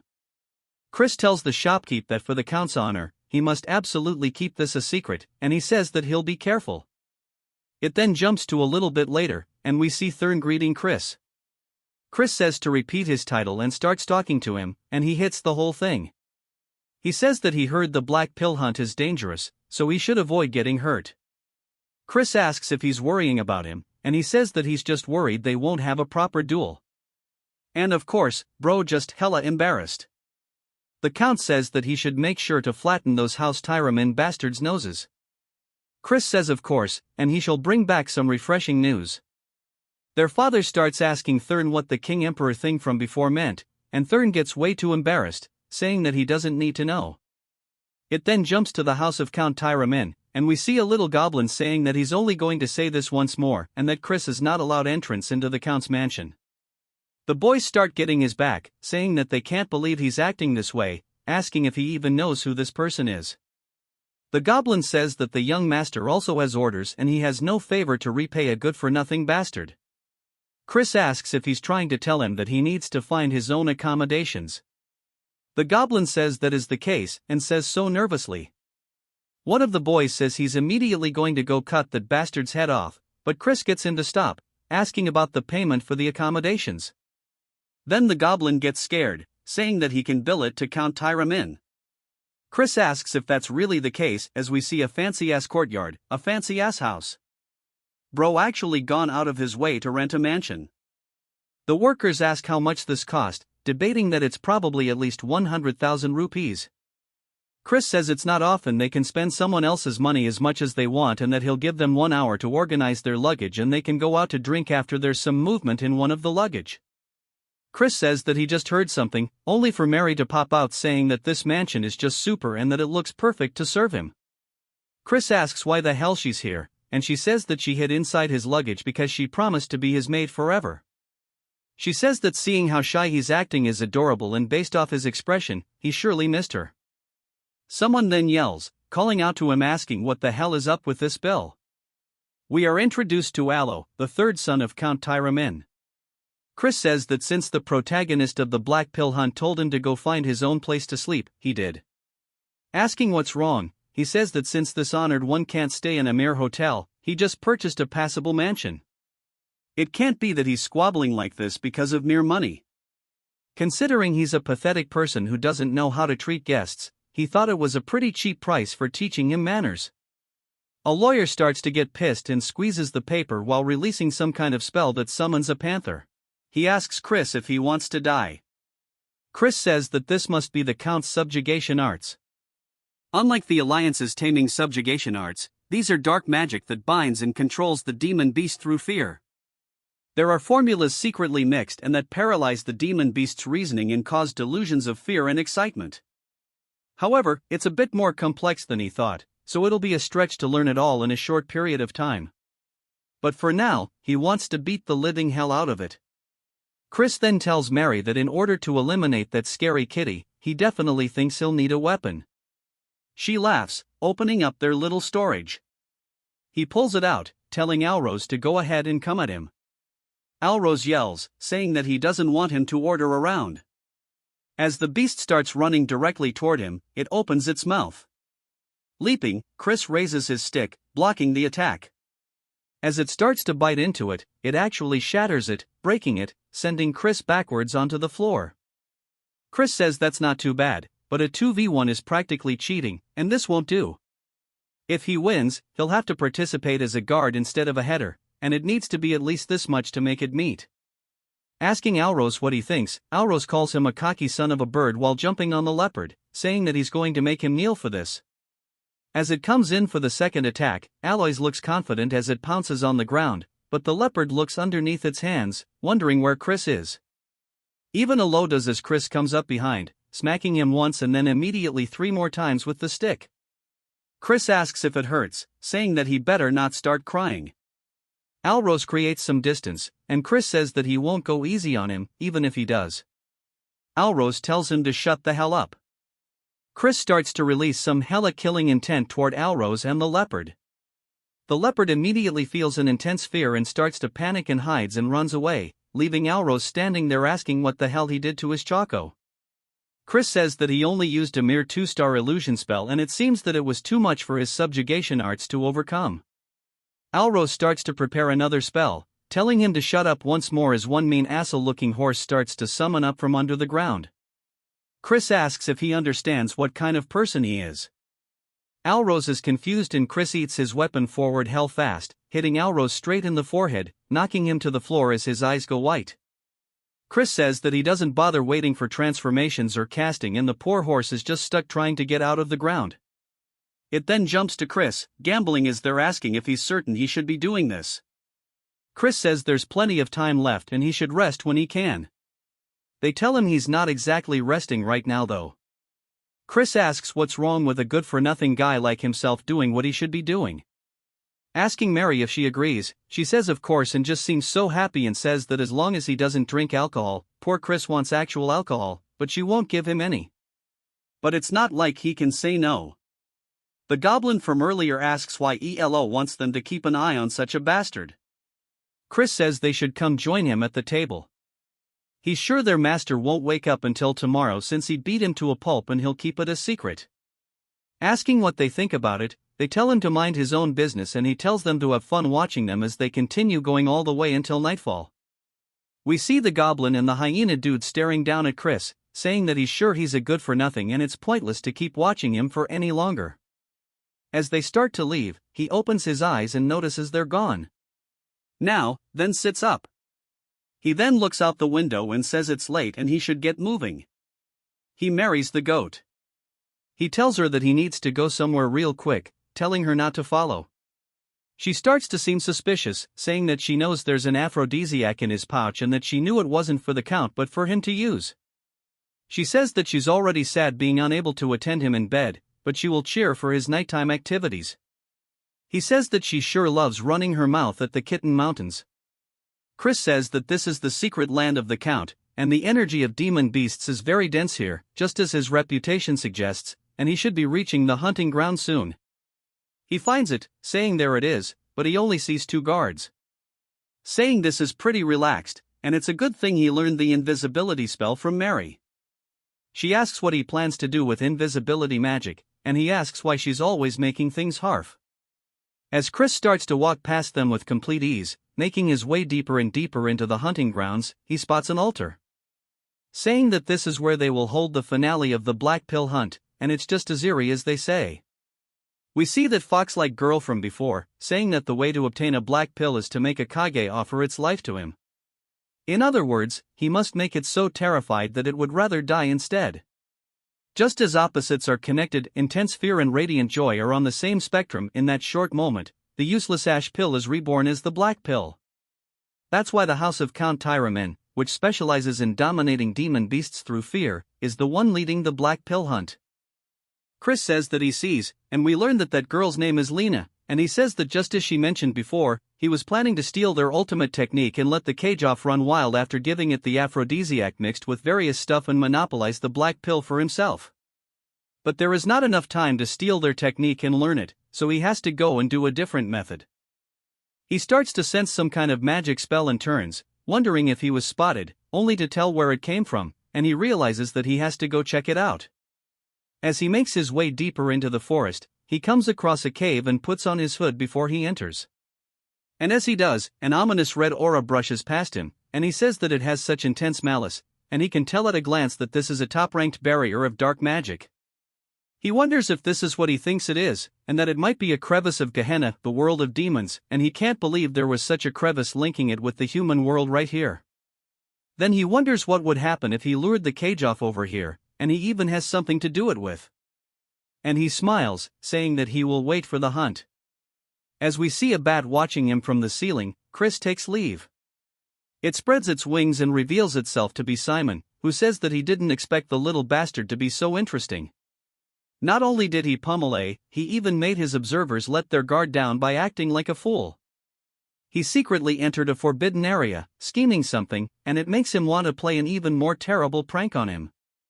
As he walks towards the gate to Gehenna, he puts his hand inside, causing his hand to bleed, pouring out onto the ground. Something then begins to absorb his blood, and it asks him for what he wishes.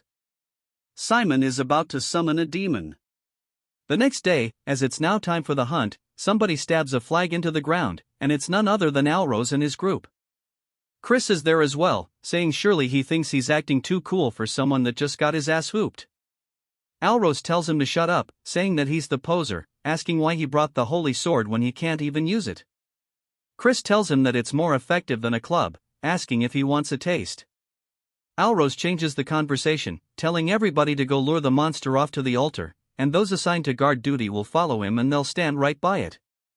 Simon is watching this as well, and Chris clearly spots him. Alros tells Chris to go ahead and answer, and Chris says, as he wishes. Now we are at the altar. One of the other guards asks that Chris go hold up somewhere else, as he's only getting in the way of the hunt. Chris says that's fine with him if he gets to laze about, but not to come crying to him later for help with the cleanup when they inevitably die. The bit clearly pisses the dude off, but Alros tells him not to tire himself out before the hunt has even begun, and that the good-for-nothing can go guard the flag. Chris says this good-for-nothing will protect the flag to his utmost. Chris starts to sit down by a tree, saying that he wants to see them do their best, as they're just going to be playing straight into his trap. He made sure to pack the dagger and ash pill with him as well.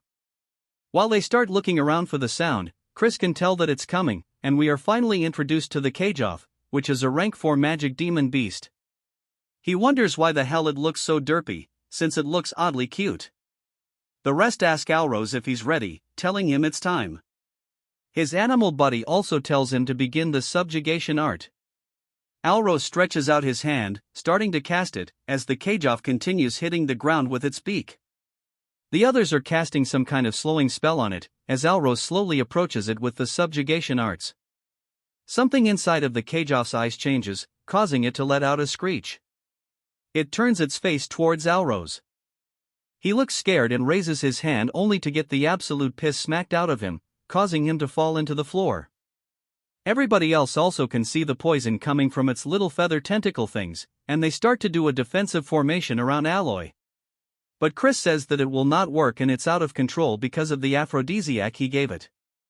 Alros says that it's a good thing they consumed the antidote ahead of time, but it's still dangerous if this drags on and that everybody should do their best to stop it the best they can. They start sending themselves flying through the air, heading straight towards Alros once more. They all scream out for him. Alros, out of fear, looks up, closing his eyes only to be surprised by something. Chris is standing before him with the holy sword, blocking the attack, saying that his house sure is pathetic and he can't believe they're forcing the busy flagbearer to step in. He'll be nice and bail him out if he promises to call him Big Bro. Alros calls him a crazy ass, asking why he should. Chris asks if he really doesn't want to. It's not like he is all the time in the world. Everybody else begins coughing due to the poison, and Alros grits his teeth, realizing he's right and tells him to help, calling him a bastard. Chris says that he better keep his promise, and he smacks the side of the Kage off the head. He then begins to use his own version of the subjugation arts, stretching around the side of the Kage, off restraining it. Alros is surprised, asking how he's using this. Chris asks if he really thought his family were the only ones who could use it, as long as it's not a secret technique, something like the intermediate subjugation art. This is nothing, as he rotates his body, grabbing onto the chains that have been created from the art. He then starts to pull back on them, kind of like reins, and jumps on the back of the carriage. It starts screeching and running, and Alros yells, telling him to wait because over there is a crevice. As he tries, warning him, Chris smiles, as he already knew this from last 18 night, he heads straight towards it. The carriage off starts going crazy, and he says this is surely the first time it's seen the malice of Gehenna and tells the carriage off to be terrified as its eyes, which were a very bright red, shift to a very bright yellow color instead. Chris said, now, as he tightens the grip on his dagger, stabbing the carriage off, killing it on the spot, the rest run in, asking him if he's okay, warning him that this cave is extremely dangerous, so they need to hurry up and get out. Chris tells them not to be such wimps and asks them what they should do if it turned out to be an ash pill and not a black pill. Alros starts to feel frustrated, and his boy asks Chris what the hell he's going to do about this because if he didn't intervene, but Alros tells him that this is enough and to leave it. He then calls out to Chris, thanking him for rescuing his subordinates, and they got to finish without any major injuries thanks to him. Chris is surprised he admitted that to him and says that he actually feels a bit bad now, and it makes him feel even worse knowing he swapped out the black pill. Still, he must do what he must do, and he tells him to call him Big Bro since he promised after all. Chris asks if he's going to go back on his word, and Alros says he's never made such a promise. He's 2 years older than him. The entire cave begins to shake, and people start falling over due to the intense pressure. Alros asks what's going on, and Chris starts to know what it is. As we see 2 giant blue eyes appear in front of them, Chris starts to look a bit anxious. We hear a monster saying that it's the first time it's seen a plaything in a while. Chris says this is a demon of Gehenna. Allo, shaking with fear, tells Chris to run away since he's an outsider and that he should save himself. Chris spots Simon up on the ceiling and rotates his wrist, getting the dagger ready, jetting it straight towards him. It goes straight through Simon, or at least it turns out that's his familiar that he was using to keep watch over things. As it starts to lose connection, Simon is surprised, asking when he noticed. He was planning on stopping the demon after observing for a bit. Now that the bat clone he planned to use to teleport there is gone, it'll take him at least 5 minutes to get there, even if he uses blood magic to its limits. And if he gets there too late, everybody will die. He immediately starts leaving. Turns out he's not a bad guy and he's just wanting to play a prank like he said. The demon calls that interesting, asking Chris what he's scheming. Chris says he just doesn't like it when people try to take sneak peeks at him. The demon laughs, saying that he sure does have a lot of concerns for a dead man. Chris says if you were to compare him to the demons he faced during the Age of Destruction, he would have to be a low-ranking demon, but he is at least a 5-star and he's not someone that he can currently face. He then raises his finger up into the sky, saying that it's not all bad. As he uses the same spell to put everybody else to sleep like he did that one girl when Lardos and Pomodore were trying to kill her, Yahello's subordinates start to lose consciousness. Alros yells, asking what the hell he's doing when they need to fight together. Chris says that he sure does have a strong resistance to magic and hits him straight in the gut, telling him to go to sleep already. I think he just killed him. Rip the demon asks if he's going to offer them to him and that he shall spare his life and even personally bless him in exchange for the sacrifices. Chris tells him to stop yapping and it's his principle not to associate with demons. As he starts to unshed the holy sword, the demon recognizes it, saying that the idea is commendable but a holy sword that he cannot use is merely a piece of junk. As he starts to prepare a spell, it shoots out directly towards Chris. He blocks it with his sword, but it's not enough as it sends him flying into the wall of the cave, knocking him unconscious. The demon then grabs him by his arm and lifts him into the air, saying that he shall give him a chance to offer them to him and then he shall spare his insignificant life. Chris spits in his face and asks why he thinks he can't use the holy sword. He manages to free himself from its grasp and grabs onto his legs. Tucking as he lands the flip onto the ground, he then starts to use his other energy core as the holy sword's tip begins to regrow using aura. The demon looks nervous, asking how a fiend like himself can use the power of light. Chris asks if he's finally feeling as if his life is in danger. The demon says that this isn't going to stop him as he starts to form a giant red orb directly in front of Chris. Chris readies himself, taking a slightly wider stance and yells, using the Dead Sea cleaving light as he swings his sword down, sending out a giant yellow wave directly towards the demon. The demon says this can't be as it takes the attack. It lets out a scream, and I'm assuming that he kills it because it drops to the floor. Chris's eyes look extremely tired, and he says that he pushed his body too hard.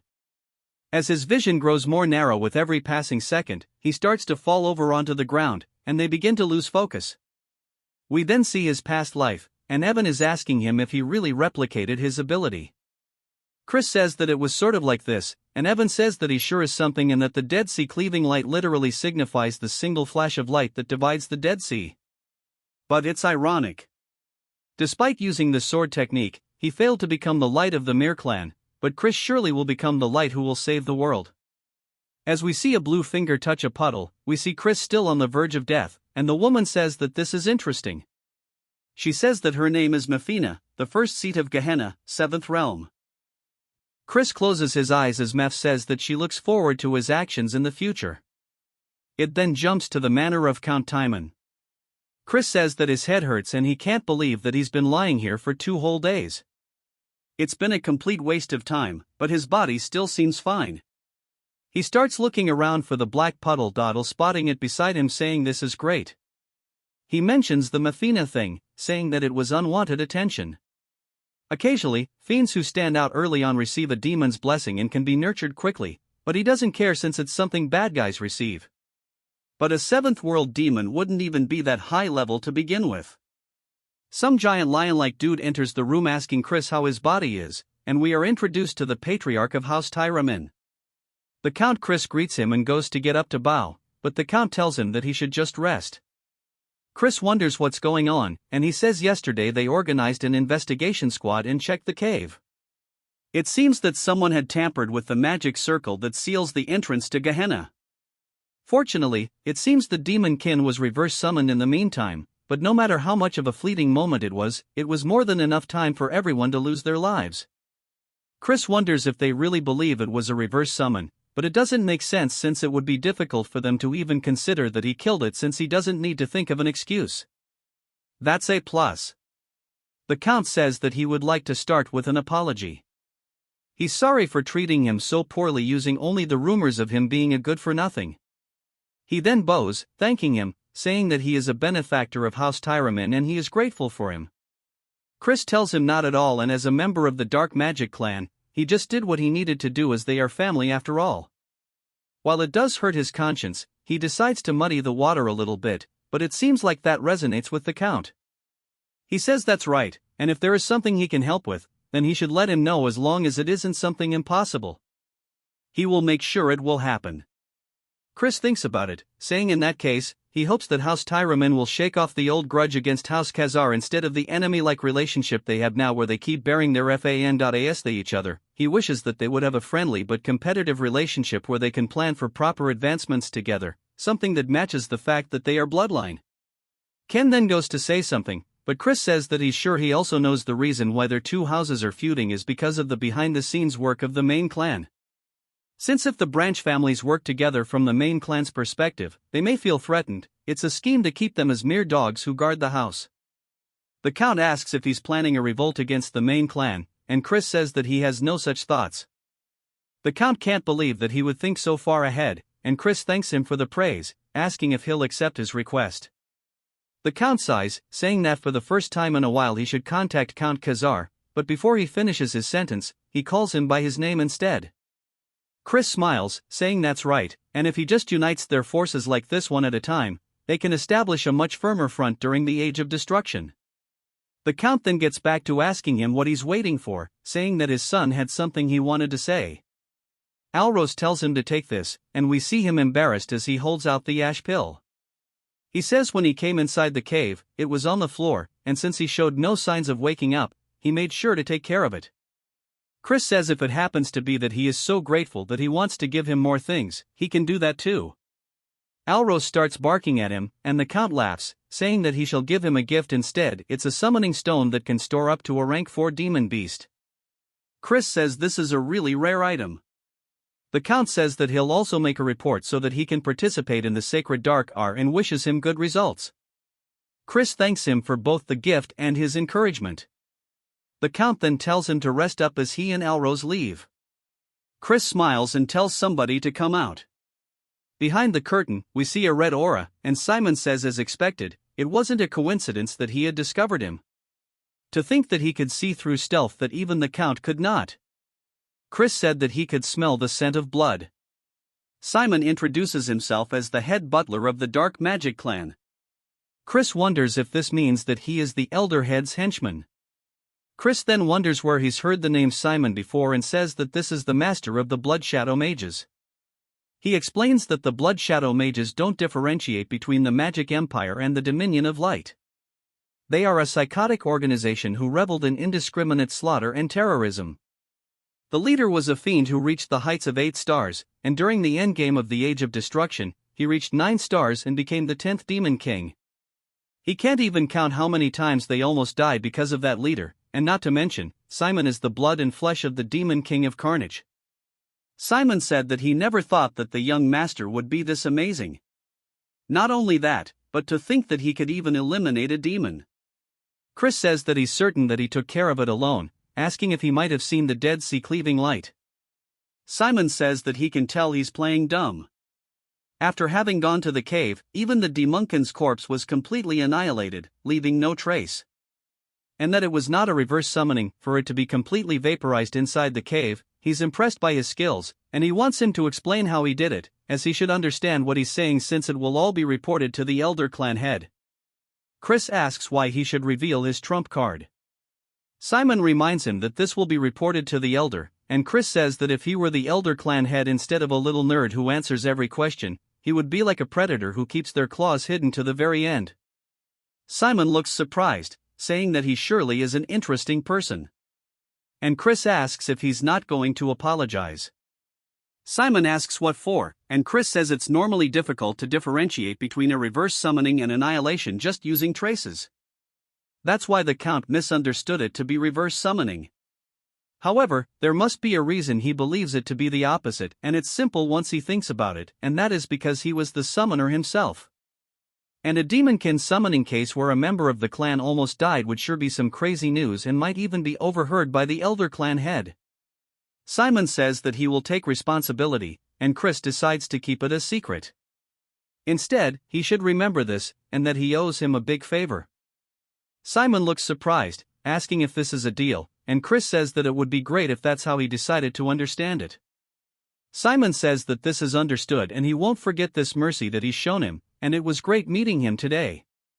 He hopes to see him again soon, and he'll be counting down the days until he arrives at the main clan. Chris explains that Simon is a person who will have an important role to play during the Age of Destruction. Therefore, he absolutely needs to form a connection in order to change the future. We see Chris's luggage floating through the air as Mary says that she's finished the preparations to return home. He tells her good work, and Alrose opens the door and peers in, asking if he's leaving now. Chris reminds him to use his title, and Alrose asks what he means. Chris says that he let it slide yesterday in front of the Count, but a promise is a promise, and that he has to call him Big Bro from now on. Alrose says that he already told him he's 2 years older than he is, and Chris asks if he has something he wanted to say. Alrose says that he came to warn him. He said that they were all a family, and after hearing that, he felt that it wasn't right to do this to family and to be careful as he's already aware, but the one that was most against his attendance of the sacred dark rite was young Master Loin. He should know that even 2 stars are not of the same level between the main families and branch families. The greatest elixir, the ultimate techniques of the main family, and blessings of dark magic, the starting line for direct descendants is much further ahead than where they of the branch families begin. He's going to be easy pickings. Chris smiles, saying that he'll give him a warning as well and calls him Little Bro. He tells him not to participate in the upcoming sacred dark rite as he's saying this for his own good. Alrose says that he was only saying this out of worry and he's not letting him monopolize the pure dark energy. Chris tells him to keep this in mind no matter who his opponents are, they'll come to regret facing him in the sacred dark rite. Alrose starts to get pissed, and Chris tells Mary it's time to go. He tells Alrose to think about it and not to regret it later. He heads back to the house of Count Khazar. We see them going to find his brother but only being informed that he left for the training cave immediately. Upon returning, the butler says that he wished to train alone until the sacred dark rite. We see them finally catch up to him, and he calls him his full title, the Honorable King Emperor Majest brother. He says that he promised him that he'll duel him once he returns. Chris is surprised by how much he's grown in such a short time and that he's already a middle 2-star, and he sure is growing quickly. He says that he's busy and needs to train. Chris realizes that he's also participating in the upcoming sacred dark rite, and that won't do. He tells him to wait for now and they can duel after he's done training and that he should train too. Then wants him to promise that he won't push it further back, and it won't be anything like last time, so to watch out. Chris says okay, and then walks away. Chris says that he sure is a stubborn brat, and we see a girl asking if he promised, and Chris says that he reminds him of her a lot. In the training area, we see Chris sitting in his bed looking down at the black pill thinking about it. He says he is half a month until the rite, and he starts to chomp into it. He says this tastes like straight ass. Then he lays down starting to actually try his best to absorb it as it floats through his pathways. He says it's more turbulent than he expected. He then starts to feel a weird sensation asking what this is and if that is light force he senses within the pill. He wonders if the elation that the monster experienced upon death became a part of the pill, and he says no wonder they are difficult for fiends to absorb. But that is all irrelevant to him as he continues absorbing it into all of his pathways. He says all that's left is this light force, and that fiends would normally expel this energy with the help of their teacher, but why should he let such a nice thing go to waste? And then he's going to take it all into his light core and absorb both of them at the exact same time. As he has both light and dark flying through his pathways, each one going to their respective core, taking every single thing this pill has to offer, Chris opens his eyes to reveal a very bright light, only to close them once more to show off the darkness. This time, and then a little later, we see a woman telling someone to enter. He says that he has a report on the investigation she requested. He says that during the black pill hunt, there was an incident where a demon kin was summoned, but he survived it. He's sorry that the investigation took longer because he had to look into the incident as well. She tells him good work, and he says that unless she has any more questions, he shall take his leave. As she's looking at a photo of Chris, we learn that her name is Eidline. We then get another time skip of half a month, and there is knocking on the door saying that today is the promised day. Chris tells him to enter, and then does so. He's surprised. Chris says that since he's coming first thing in the morning, he must be really looking forward to getting plummeted. Then, he's just wondering what's going on since his presence leaks beyond what it was half a month ago and tells him not to make him laugh. Chris says that if he's desperate for a taste of an ass whooping, he'll grant him one right now, but if he wins, he should give up on participating in the upcoming Sacred Dark Rite. Then, he asks what he's saying, and Chris says that as he knows, it's a competition, and weaklings should stay out of it. Then, he tells him to shut up and raise his sword. Chris says that he's so blind to him showing brotherly concern, and he guesses that he needs to knock it into his skull for him to get it. Then, he dashes off the ground screaming it. Then, he jumps to Bro, being in the infirmary. He got off screen. Their father says that Chris went overboard and that the healer said that he'll be in bed rest for half a month. He guesses then we'll have no choice but to wait for the next rite. Then, he tries to argue against it, and Chris says that he wants a moment alone with him. His father says okay, and then he'll let them talk it out with his brothers. After he leaves, Chris approaches the bed, asking what he's pouting about and not to whine like a baby when he's the one who asked for the fight. Then, he says that he must truly dislike seeing him grow as he mocks him and looks down on his achievements. Now, he's deliberately injuring him so he can't participate in the sacred rite. Chris says that he's going to cry at this rate, and he thinks that they aren't on the same page. Here, he did that in hopes of him becoming stronger for him. If they compete against each other in the rite, he will forever lose his chance to obtain pure dark energy, and he needs to be rough because of how stubborn he is. Asking if he understands, but most importantly, pure dark energy doesn't suit him. Then, he asks what he means, and Chris says that his best suited energy is gray. Dark energy instead. We learn that just like how the power of light divides into various types, there are also a variety of dark energies.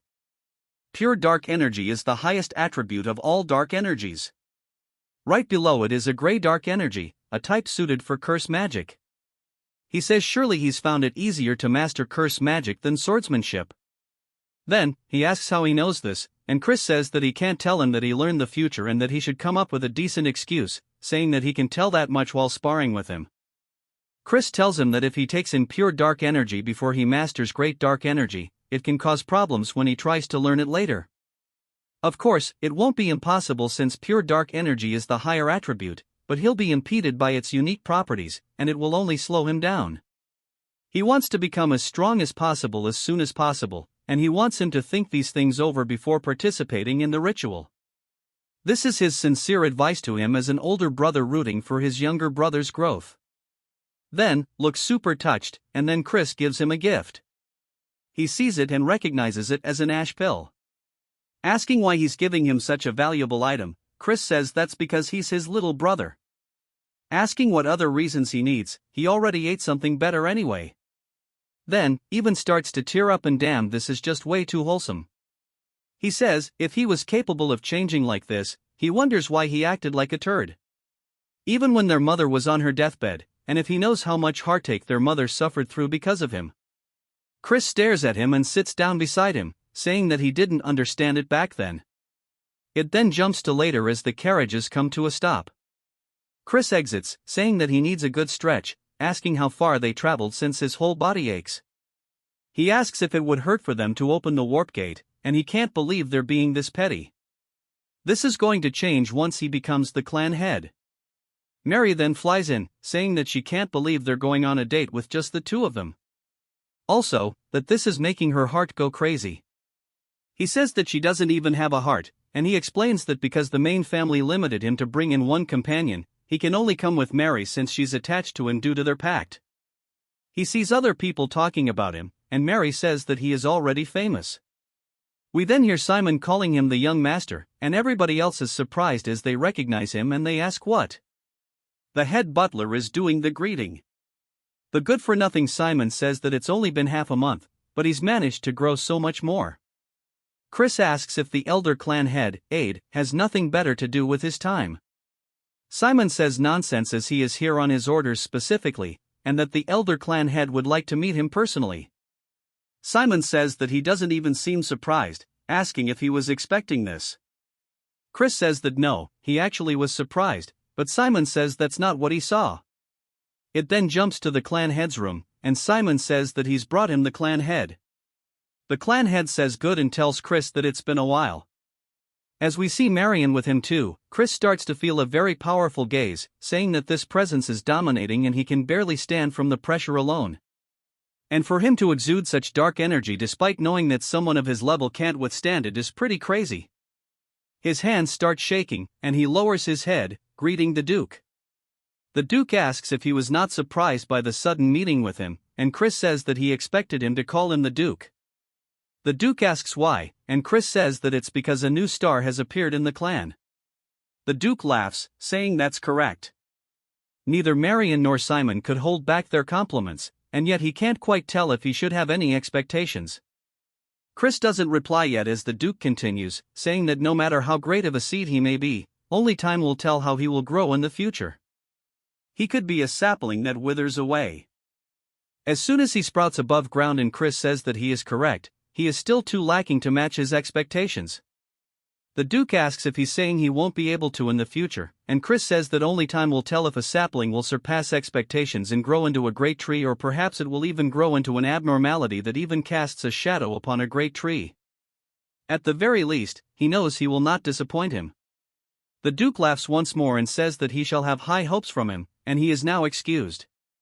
After he leaves, Marin asks him what he thinks, and he says that he was beyond his expectations.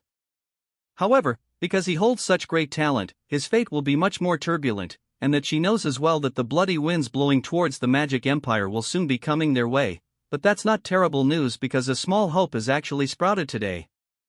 Marin looks surprised by this, and the Duke says that he might actually indeed be able to fulfill his long-desired wish.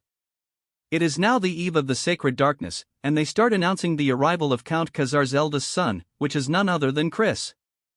I'll drip the hell out, people. Wonder why the Duke wanted to meet with a fool like him anyways? And they say that he seems like a jig. Chris says that he knew it and that he is way too handsome, and it's all because he's just too damn good looking. Mary, of course, is the ultimate hype man, saying that he sure is. He then spots some drinks and says that surely that's alcohol. As he walks over, the waitress says that he's not allowed to have any because he's underage. Instead of alcohol, he can have some ginger ale, and they even start laughing at him.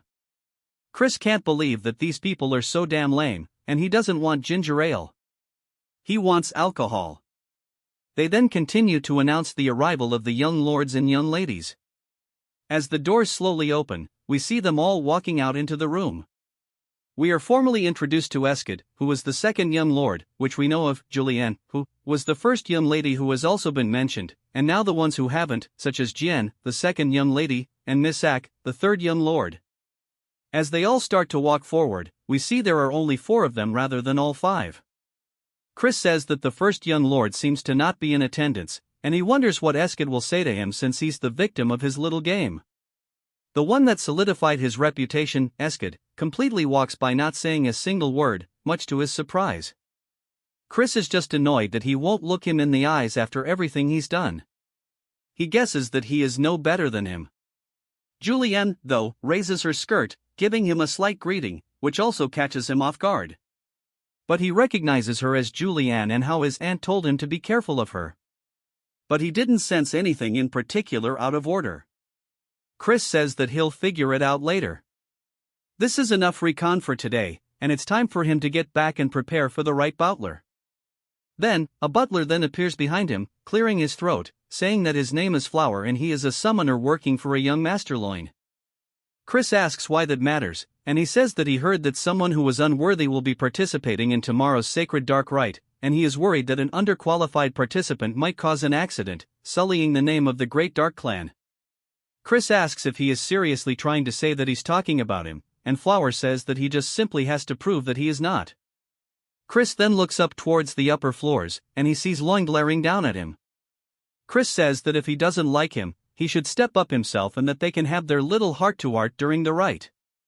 He says that he'll do it since it doesn't even sound like an inconvenience, and now he wants to see the party tricks. He says not here since he's unarmed, and Chris asks if he really expects him to use a weapon to face some rat like himself. Flower says that he will regret this, and Chris asks if he's sure since he thinks he's going to be the one to regret this. We see both Chan and Julianne staring at Chris, particularly Julianne. All of the guests start to look surprised by something, and we see what it is now. As it is, Flower is getting himself rocked by a bunch of spirits while they even start feeding Chris grapes and treating him like royalty. The guests wonder what the hell that is they are witnessing because Flower started by summoning evil spirits, but they instantly turned against their summoner with just a single gesture, and they wonder how he gained control so quickly. Chris asks if that was young Master Lo's wishes just now, and that's pretty unbecoming of a direct heir of the Dark Magic clan, and he should have just challenged him to a duel if he had any grievance. Lo says the incident has nothing to do with him. Chris says not even a fool would fall for that lie, but he'll just believe him this once. Now they can meet again during the sacred dark rite, and that he sure does find him cowardly, but he'll make sure to teach him some manners next time. It's now the day of the dark rite, as we see Chris entering straight, yawning, and looking ugly. Mode Alrose asks if he's not even the slightest bit nervous since he caused a ruckus yesterday. Chris asks why he came here, even though he warned him not to. Calling him little bro, Alrose asks how he could push back the sacred dark rite, calling him crazy. Loin then makes his way down the stairs, glaring at the rest like he's so much better than them. Chris tells him just to wait. We then hear an older person's voice as they ask if everybody's assembled. They introduce themselves as Sebastian, the vice butler in charge of the main house. He says that he shall now take them to the sacred ground where the dark rite will take place. He taps the floor with his staff, sending out some weird colors. It looks like a bad acid trip. Everybody else sees some stairs forming up underneath them and they're surprised by this. Chris says that's not exactly what it is and it might be an illusionary art that materializes an imaginary space. Sebastian starts walking down them, but he's going extremely fast and the rest start panicking, saying that he's leaving them since they're being left behind. They need to hurry as they start sticking close to him, following each and every turn. Some of the participants say this is weird and they thought they went underground, so why is there such a steep slope? Even Loin and Alrose look like they're struggling. Sebastian tells everybody to please hurry up as the ground will not support them forever and they even start falling off into the void. The other participants look nervous and Sebastian says that since they're late, he's going to be speeding up now and he starts to move even faster than he did before. A little later, even more people have fallen off and Loin says that losers should know their place and they don't deserve to be up here. We see him sweating, but then he spots Chris effortlessly glide past him and he wonders how since he's not even sweating. Chris asks him if he's really out of breath and he guesses he's all bark and no bite, saying as a direct heir he should be better than this. They fed him a bunch of good potions. Chris says that their stupidity only made their bodies suffer, and it's a waste to run earnestly in an illusionary space no matter how hard he pushes himself, his stamina doesn't get drained at all. And just by twisting one spell, he can become invincible within this realm. Sebastian looks pleased, saying that he must be the young Master Christian. They finally get to where they're going, and everybody's panting, gassed out. Alrose asks why Chris isn't scathed. He says this is why he should have trained his body more instead of riding his beast everywhere. We then hear a different voice welcoming everybody as a crystal forms in front of them. It floats around the room, and she says that as they may all know, this is the sacred ground where the purest of pure dark energy bursts forth. Thus, they call it the sacred darkness. And she introduces herself as Rahu, the manager of the sacred ground. She welcomes the young masters and young misses. She says what they will be doing today is obtaining the great pure darkness like the third-ranked demon king, the Dark Destroyer, the progenitor of the dark magic clan. A blue light then starts to form on the ground, weaving underneath every single one of them, and she says that there is not enough for all of them to share. All of the demon beasts inside will test their worthiness. Chris asks if all she's saying is that it's based on who arrives first, and she says it's very perceptive. Chris asks what if an unforeseen mishap occurs, making the competitors fight one another during the rite, and if they will be disqualified. She says that because each of them will be on a different path, they should not run into one another, but on the off chance they do, they should avoid conflict as the more time they waste, the better it will serve the other competitors. She starts to count down, saying that they need to focus up and prioritize their own safety. May fortune be with them as the countdown is finally ending. They all start running off down their own paths. We see Sebastian and Raha standing there, and Sebastian asks if she wants to bet some blood juice on who will win. But of course, she vanishes, and he can't believe that he got brushed off once more. We see Loin making his way forward down a tunnel. He spots a swarm of beasts ahead of him. They start preparing magic and leaping at him with fire in their mouths. He starts to imbue his hand with aura as he smacks forward, hitting one in the throat and quickly moving from wolf to wolf, getting rid of them on the spot. He says that at best, they are lower-ranked second-tier magic creatures and that these are nothing to him, an upper 2-star though. He's sure that Chris is having a very rough time right now. According to the rules, each path is supposed to have the same distance and time. However, he bribed a mage so that only Chris's path will have stronger demon beasts, and that he's going to come across some stronger demon beasts by pure coincidence. We need a tragic fate since any death that occurs during this is overlooked. It's going to be his grave. After a while, he finally comes across a door, and Lo says that this must be it to the sacred ground, and Chris knew he'd be the first one here.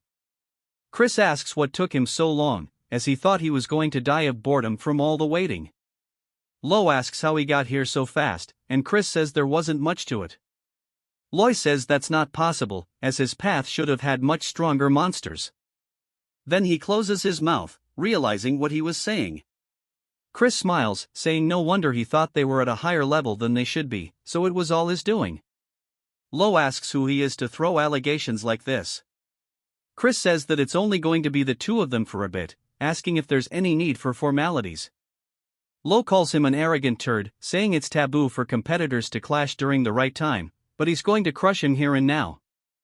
As he swings forward, Chris easily dodges the attack and says that he's using magic combat arts. It's a combat technique that explodes magic power at close range or disables his opponents by snapping their joints. Chris continuously avoids each and every one of the attacks to the point that he's getting annoyed, and Lo even calls him a slippery rat. Lo then spots Chris's hand, thinking that it's an opening, and charges forward, saying that he's going to break him. Chris calls him a dumbass and he grabs his wrist instead, putting him into an armor. He tells him not to cry even if it hurts, and then all we hear is the sound of it snapping, and he lets out a very loud scream. We then see Alrose running down the hallway, asking if he's too late, only to see Lo and another competitor both lying on the floor. Alrose asks Chris if he did this, and Chris calls him slow as hell, asking if he's going to faint on his own now or if he needs to beat him until he does. Alrose says that he hasn't been sitting around doing nothing and to come at him. Of course, he got folded like an omelet, and Chris says that was some real déjà vu. He's sure they'll find them if he just leaves them here. He explains that 5 years from now, the first great war against the Alliance will break out, and he needs to have the Dark Magic clan within die in his grasp before then, which is why he can't share even an ounce of the darkness with them, and since he's done cleaning up, it's time for him to take possession of the sacred darkness once and for all. The sacred darkness is the power that grants a fiend the possibility of becoming a true transcendent. The Duke, who is known to have absorbed 80% of it, is one of the strongest alive, even amongst the demon monarchs. The Dark Destroyer also absorbed more than 90% of the pure dark energy to become a demon king, meaning if he can make 100% of the dark energy, he can exceed even the demon emperor himself. As he stands before it, he slowly stretches his hand out until it starts pouring through all of his paths. It then jumps to some people, saying that was unbelievable. Every other person than Chris was eliminated. This is a disaster as the young Master Loin is in serious condition. They start saying that he probably used a trick or a banned magic tool and that they need to investigate thoroughly and punish him. Jian says that won't be necessary as that bastard won't be able to enter the sacred ground anyway. The fact that he hasn't left for 2 days must mean that unless this is all the time required to absorb the sacred darkness due to the quantity, he is already being crushed by the sacred darkness and died. Even the Duke had run into a limit of how much he could absorb, and that Chris is definitely dead and there won't even be a corpse. Left behind, as she walks away, she closes the door and looks pissed, saying that even if he comes back alive, she'll kill him herself because when her father died during his battle against the Alliance, only she and Loin were adopted by their uncle Viscount Langham. That's why her footing within the clan is already unstable, and since Lo wasn't able to receive the sacred darkness either, no one will support him in becoming the successor, and that she will pay Chris back for this indignity. Even some of them start saying that the good-for-nothing still isn't out yet and that he must already be dead and it's punishment for being greedy without knowing his place, and they say that even the ghost over there is waiting for her master, but she'll soon meet her master's ghost. Mary puts a hole into one of the bags, pretty much giving them a warning, and she says that her heart flutters as she waits for her young master, but if they keep being noisy around her, she'll turn them into ghosts under her control. They run away saying they're sorry, and she returns back to being a cutie pie, telling Chris to return quickly as a man who makes a maiden way is not cool at all. It then jumps to Chris, sweating hella, saying that this is an unending darkness that chokes the breath from his throat and that he's only around the 70% mark and that this is a lot more difficult than he expected, but he has to endure no matter what. The real test will begin around the 90% mark and if he takes in too much, he will die. Ceases his limit, his core will shatter, and he will die here before the war even starts. He then realizes something, saying that's right, and that if only he had a dragon heart, the dragon has the largest container for their core. So even if it's just for a few minutes, he can imitate its heart. There might be something about it. As he does his best to do so, even more energy is being absorbed, and it slowly starts to shatter. He says this is his limit and needs to stop. We hear Mafina asking him if he needs help. He then sees her appear in front of him in this subspace, and she's a big girl, but he is just taken aback.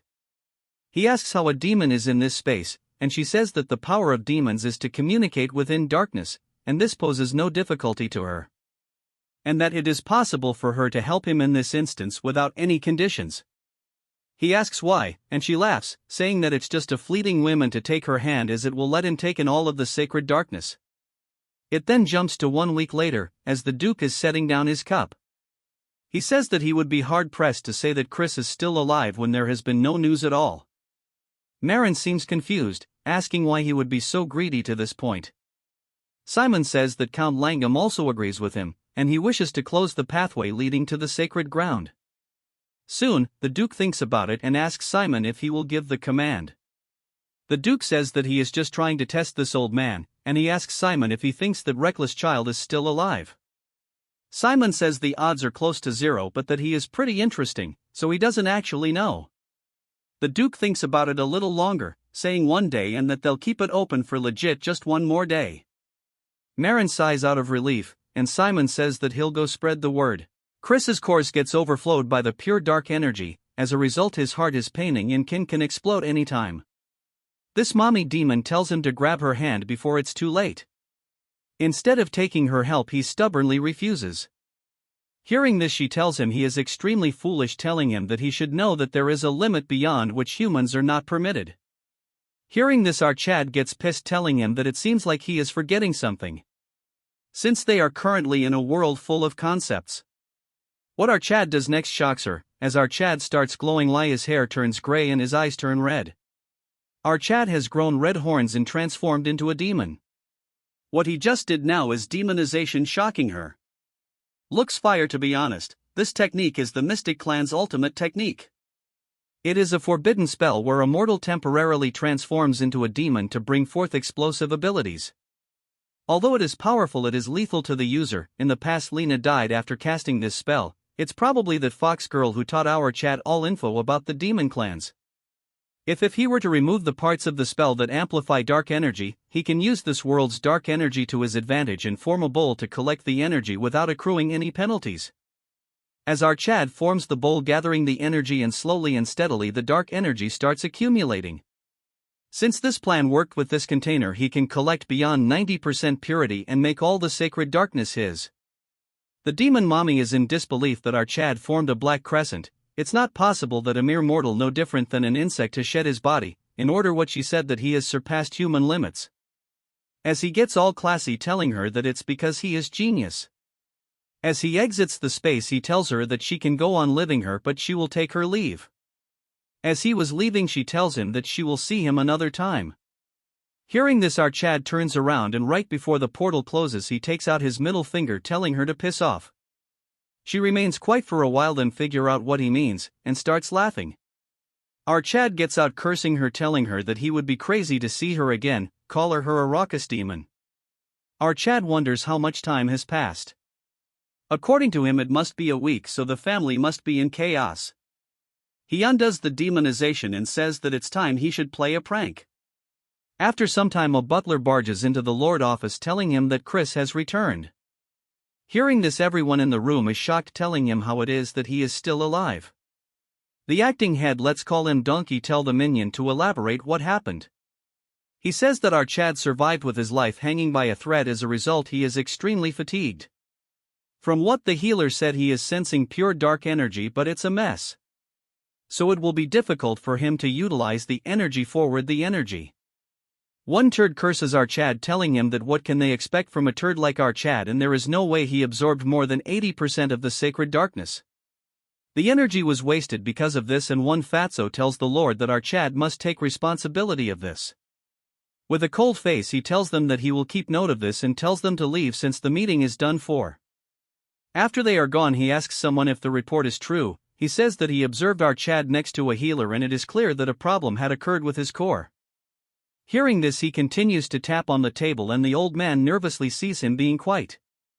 As he gets colder he tell this guy that Loin needed to become the young lord, a sacrificial lamb and the key to their plans with the poison magic clan.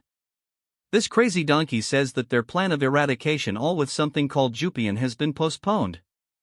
As for Chris, it's unsettling that his father is paying attention to our Chad and because of him the flow of the river is disrupting. Hearing this the man keep quiet as if he needs to go to the toilet. After a few more of this annoying tapping he orders his to bring Chris down to the darkness hall the following day. He will announce Chris's coming of disposal before vassals. The next day as our Chad was summoned, he thinks that they are desperately trying to get rid of him. Since they gathered all important people here for this meeting. This donkey asks our Chad if he is aware of the sins our Chad has committed during the sacred rites. Our Chad says he is aware all while the leader is seeing a distorted core. He asks Chris to elaborate and he says that his peers are unworthy of their lineage so he should have pummeled them even more. Hearing this an ugly female wearing a suit gets angry. The donkey explains that our Chad's mistake was that even though he was able to monopolize the precious resource of the dark magic clan, he wasn't able to produce a result befitting of that privilege.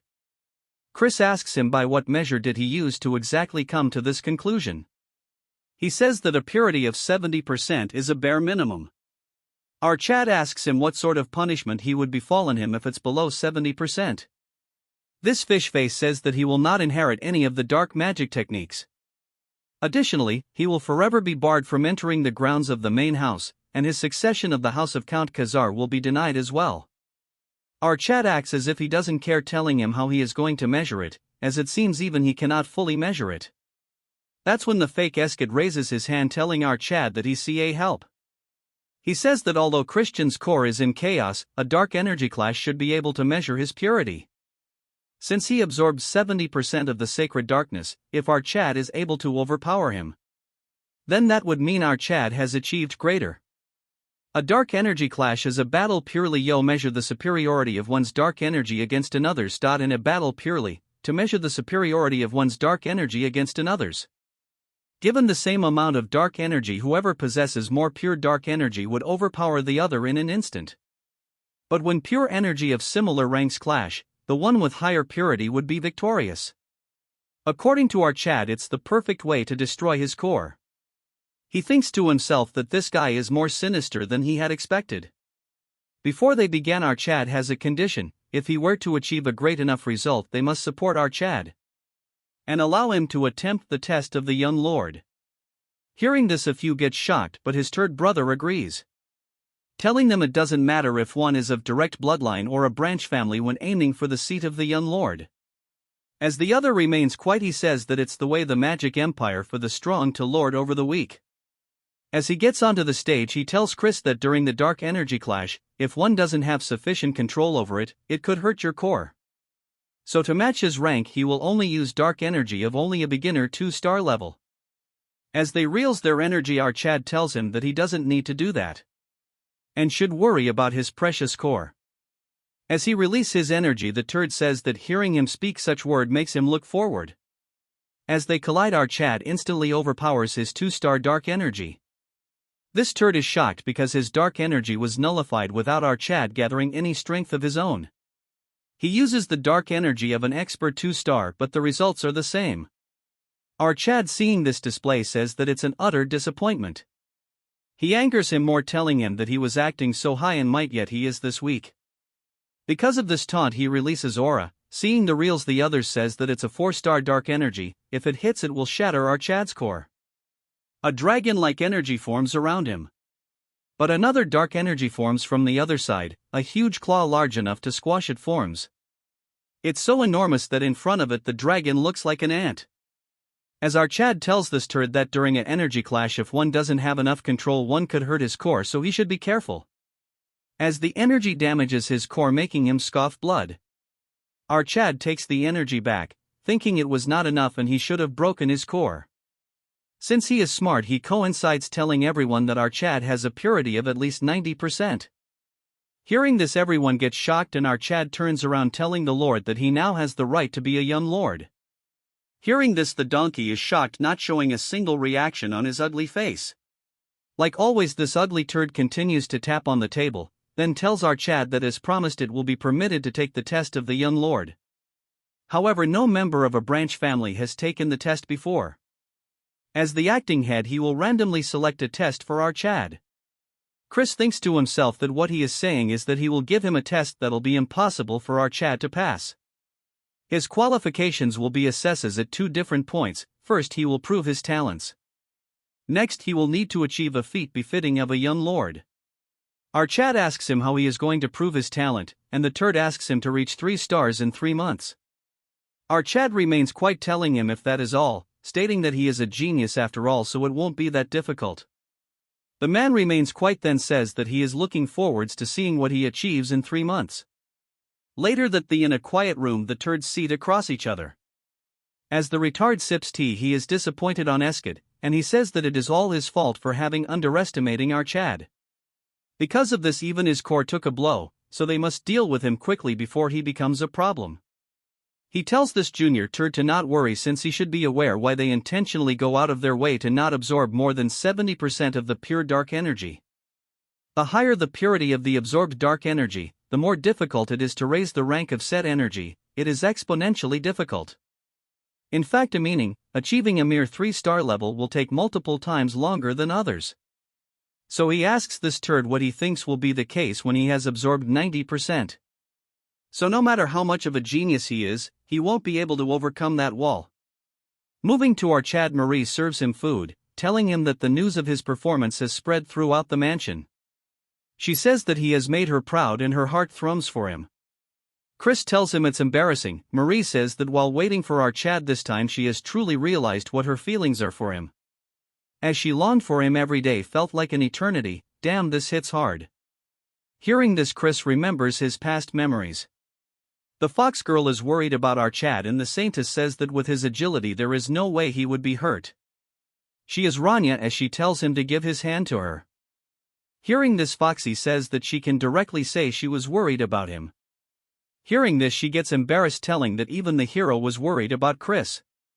Remembering all this, our Chad gets happy, thinking to himself that after escaping his hellish can that only wished his death. His entire life was full of bloodshed until he met those with hearts filled with warmth.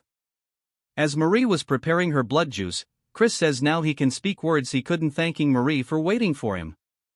Hearing this, she gets shy, telling him that he has finally understood her true feelings. She acts like her heart was racing. Hearing this, Chris says she doesn't have a heart to begin with. She is so cheesy that she tells him that it was stolen by our Chad. Chris says that since she waited for him, he will give her a reward, offering to go on a walk with him. Hearing this, she starts acting crazy. She gets all dressed up as they go on a walk. What a piece of art, she'd better get a body soon. Chris thinks it's cool to relax once in a while, and she still has to reach 3 starts in 3 months. He thinks that it will be tight, and even with the guidance of the Branch family tutors, still handling over 90% darkness will be difficult by himself. That when a voice intrudes, telling him that he is focused on going around and causing trouble.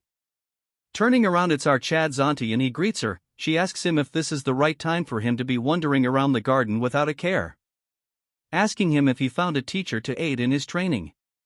He asks her if it's her, but to his disappointment, it's not her. She shocks him when she says that it's not her but someone else. He tells Marie to leave, telling her that he will see her in dinner. As they walk down a staircase, our Chad tells her that he doesn't know who the teacher is, but he is thankful that she is thinking about her nephew. She says that she doesn't believe he should be thankful about this, explaining that he will experience it himself, elaborating that he is not kind with his teaching.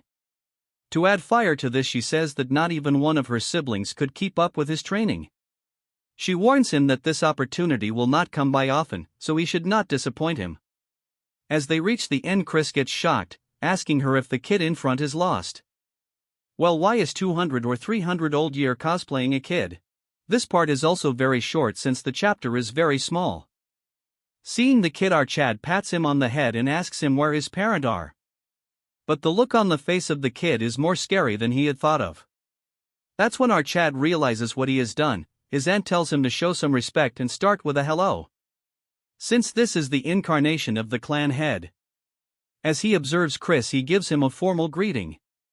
As dark energy exudes from our Chad, he is shocked to see that he has observed beyond 90%.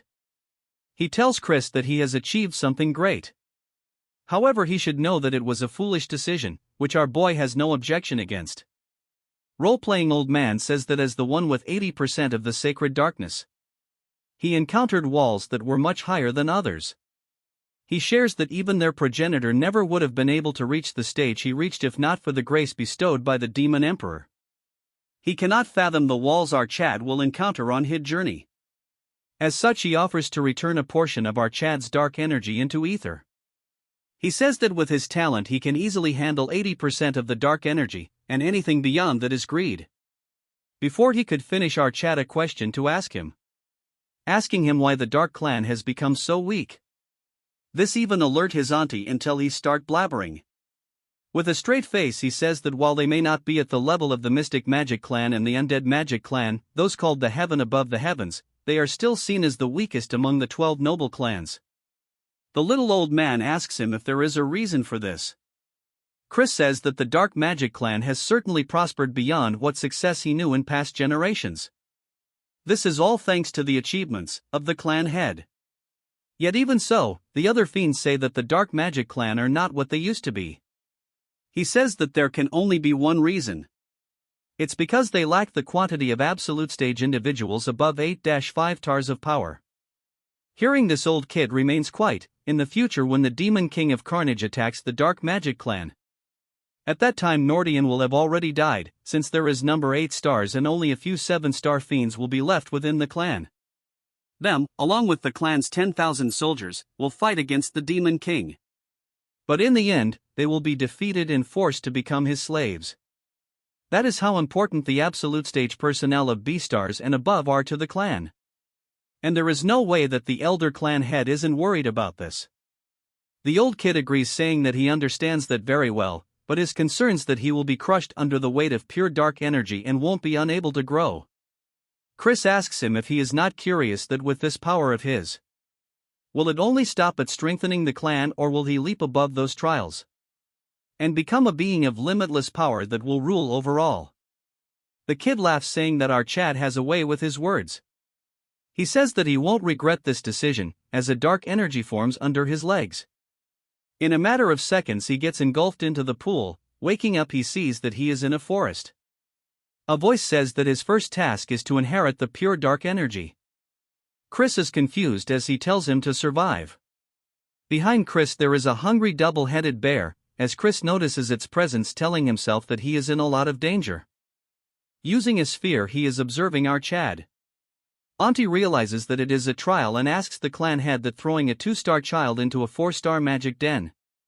Hearing this, he summons another rock lizard. She apologizes to her nephew because of her words. It got harder. Old Kid says that as he continues his struggle to survive, he will come face to face with the true nature of pure dark energy. Understanding comes the fastest and deepest when one is forced onto the brink of death. He hopes that he won't get hurt badly, then sitting on a couch asks Marion if she has prepared them. She is ready with a box full of sweets. He gobbles them up, telling her that he cannot understand why he craves sweets every time he uses dark energy. This crazy guy turns off the lights and says that it is truly best to watch videos in the dark. So he is excited to watch the results of his grandson. Our Chad is facing a twin-headed bear and a rock lizard. Just one hit will end him. The lizard spits something and our Chad dodges it. This poison spit melted the tree in a second. But still, in the end, it's just a training assignment. Chris calls the clan head, asking him if he is listening. He says that there is no way the clan head would give him an assignment without an answer. Since there is no answer, Chris says that for an answer, he has to defeat a monster that is incredibly stronger than him. His auntie thinks to herself that he just wants to see him get pummeled and thrown about. Chris confidently says that it will be a piece of cake, as he gets ready to one-shot them. Welcome back, guys. This short part starts with the bear attacking our Chad. As the strike was about to land, Chris thinks that the speed and power of the attack is too strong. As he dodges the attack, he thinks to himself that there must be a pay to defeat them.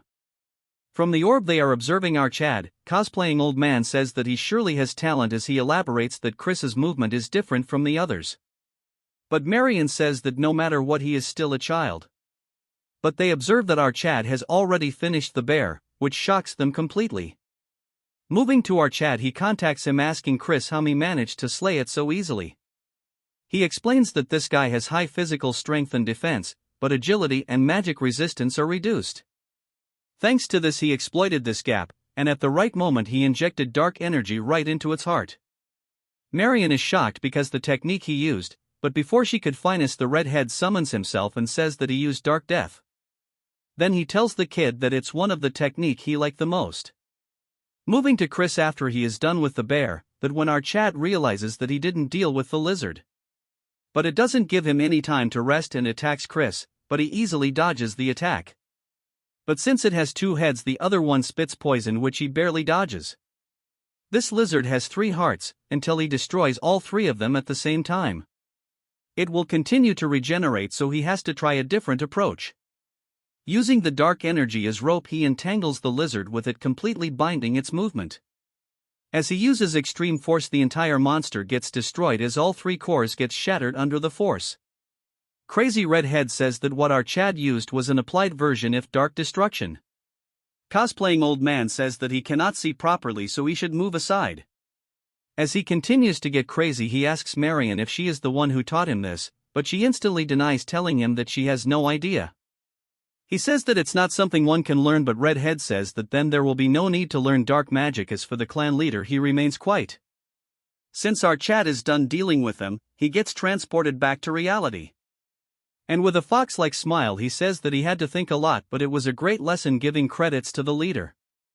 To add oil to the fire, as Marion and Redhead remains quiet, he says that thanks to the Lord he was able to learn how to apply dark magic on his own. He says that arrogance is a no, but he will begin the full-scale training of dark magic. He tells the turds to get out as they follow his orders. As they leave, Marion is concerned because this kid might be too hard on our Chad. He tells Chris that before the first magic transfer, he gives a question about what he thinks about dark magic. Chris tells him directly if it is to dominate the opponent with perfect dark energy. Hearing this, he asks him what perfect darkness does he mean. But Chris is nervous as he doesn't have an answer for this. He tells Chris to take a good look as he unlocks some kind of lock. The next second the entire place starts shaking. he says that this is the beginning of all darkness as the entire place gets surrounded with dark energy. If he walks down the deep stairs, the 12 abyss awaits him and he should go and devour the Lord shrouded in darkness. In front of his hand a lot of energy accumulates, and a dagger made of pure energy forms. The old kid waves his dagger, feeling the attack. Our Chad thinks that it represents death and a single blow can kill him. It shatters the space behind Chris and he can't breathe properly because he remembers that it clearly cut his neck and passed by. The man explains that it is a sword of ideas that only cuts what it wants to cut.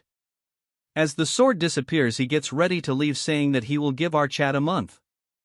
In that time he should sharpen the black sword he just showed. As he leaves without telling him how to do it, our Chad is left confused. I don't get this, why are chapters getting smaller day by day?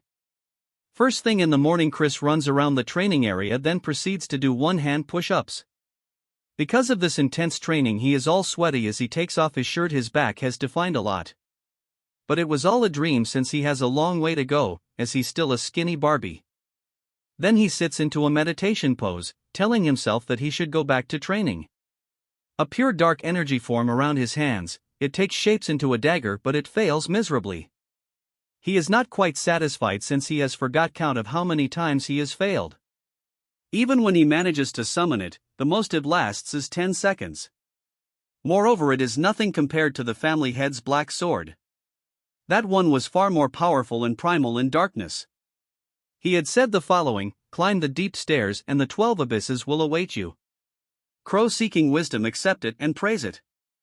Chris thinks that there must be a secret hidden in that incantation. Exactly 1 month after this scene, the duo Marion and cosplaying old man are coming down. He tells her that by now our Chad should have failed enough to realize his limits. He asks Marion if she is that worried about our boy. She says there must be a faster way, as he knows that there must be about 2 months left until the successor test. This cosplaying old man says that, with the purity of the dark mana he absorbed, rapid growth is impossible anyway. Even if he forces progress, he'll just hit a massive wall. So it's better to firmly build the basics. As they arrive and comes face to face with our Chad, he is extremely surprised. Because Chris had managed to manifest a dagger, as Chris tells him that he figured it was time for him to show up. As they are left shocked, Chris thanks the family head, telling him that it all because of him. That he managed to reach 3 stars faster than expected. Before he could finish, the sword disappears. Chris says that as he can see, faking it is the best he can do for now. He says that it took about a week to manifest the black sword. But to him it felt like a shell, the mysterious incantation he shared earlier. By 12 abysses, he meant the black sword must contain all attributes of mana. Hearing all this, the old man gets flabbergasted because it's the true black sword. Not only did he exceed his expectations, he even understood the full intent of the task. According to the clan leader, it usually takes a year just to manifest a basic black sword. And a lifetime isn't enough to comprehend 12 mana types and awaken the true black sword. Yet our Chad did all this in under a month. He really might be the lone hope found at the end of the cursed demonic path. This emotionless turd smiles, telling our Chad to be prepared as starting tomorrow. The teachings he will give him will not be easy. Instead of worrying, our Chad is just as confident as he says it's fine and trusts the family head. Since he is done with the first hurdle, he makes a cheeky face, thinking of raising a toast. He goes to the winery acting all crazy, jumping around left and right. He thinks he deserves a lucky break and he is drinking expensive liquor that he couldn't even dream of seeing before. He thinks it's better to drink this before Marie comes and take it away. Some calls for our Chad, turning around, it's a pretty face telling our Chad that he is drinking in broad daylight like always. Our Chad wonders who this 3-star demon is. Judging by her eye color, she is not someone from the dark family. With a straight face he asks her if she knows him. Hearing this, she gets and her attendant gets shocked. She asks him what he means by this, then proceeds to get extremely angry, so much so that she slaps him with mana. Because of this, our Chad falls to the ground, and the attendant tells her to let go, since there is no need to get associated with trash like our boy. As she turns around, the old man from the exam is here taking the wine bottle. Chris is very angry, saying that she is rude all of a sudden, asking him who she is, and he says that she is Princess Marissa of the Venom clan. Hearing this, he turns into a fool because she might really be his fiancée, to be precise his former fiancée. Chris is in a tough spot after this because he might have caused a problem. Moving to Marissa, as she walks through the corridors, she is extremely pissed to the point that it clearly visible on her face. In a flashback we see a 8-year-old Marissa seen playing with ants. She thinks to herself that everyone is just going to talk to her brother, so she cannot understand why her father brought her to the dark family. As she was focusing on her ants, the busybodies tells themselves that she is an illegitimate child, saying if the Duke has lost his mind or what. Since his son is useless, they thinks that he is trying to sell his daughter off for a son-in-law. Feeling a presence, Marissa looks up to see Chris. He tells her what a kid is doing here all alone. Seeing him for the first time, she got charmed. Guess our boy got the looks. She says that she is not a kid, but Marissa, hearing this, our Chad calls her by her name. Then he proceeds to introduce himself. Hearing this, she realizes that he is the son of Count Khazar. Chris tells her to not mind what the adults have to say, and suggests her to pay them back when she grows up. At first she is taken aback, then she says that she will become the strongest demon and crush anyone that looks down on her. This even woos the original Chris as he blushes, telling her that she has ambition. As she gets shocked that the spirit of a true dark family demon.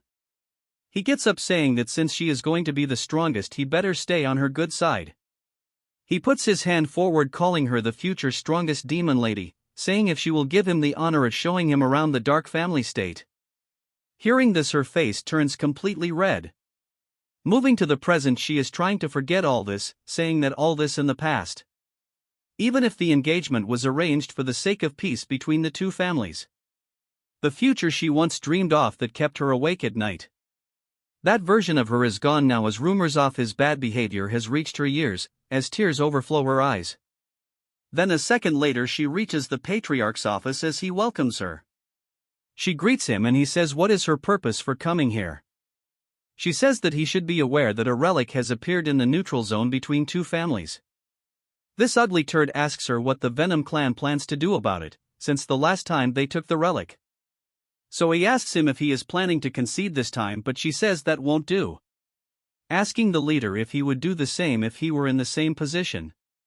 With some grace he says that what she is looking for is a fair competition. She says that each family will send a team and whoever finds it first keeps it.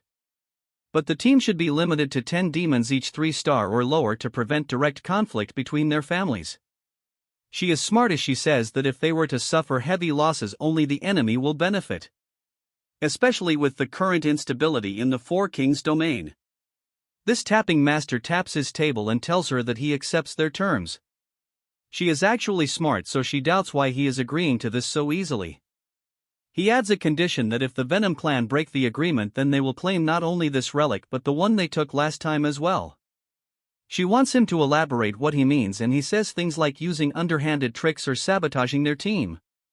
Since traps and ambushes are her speciality, with a serious look she tells him that it won't happen and accepts their additional condition.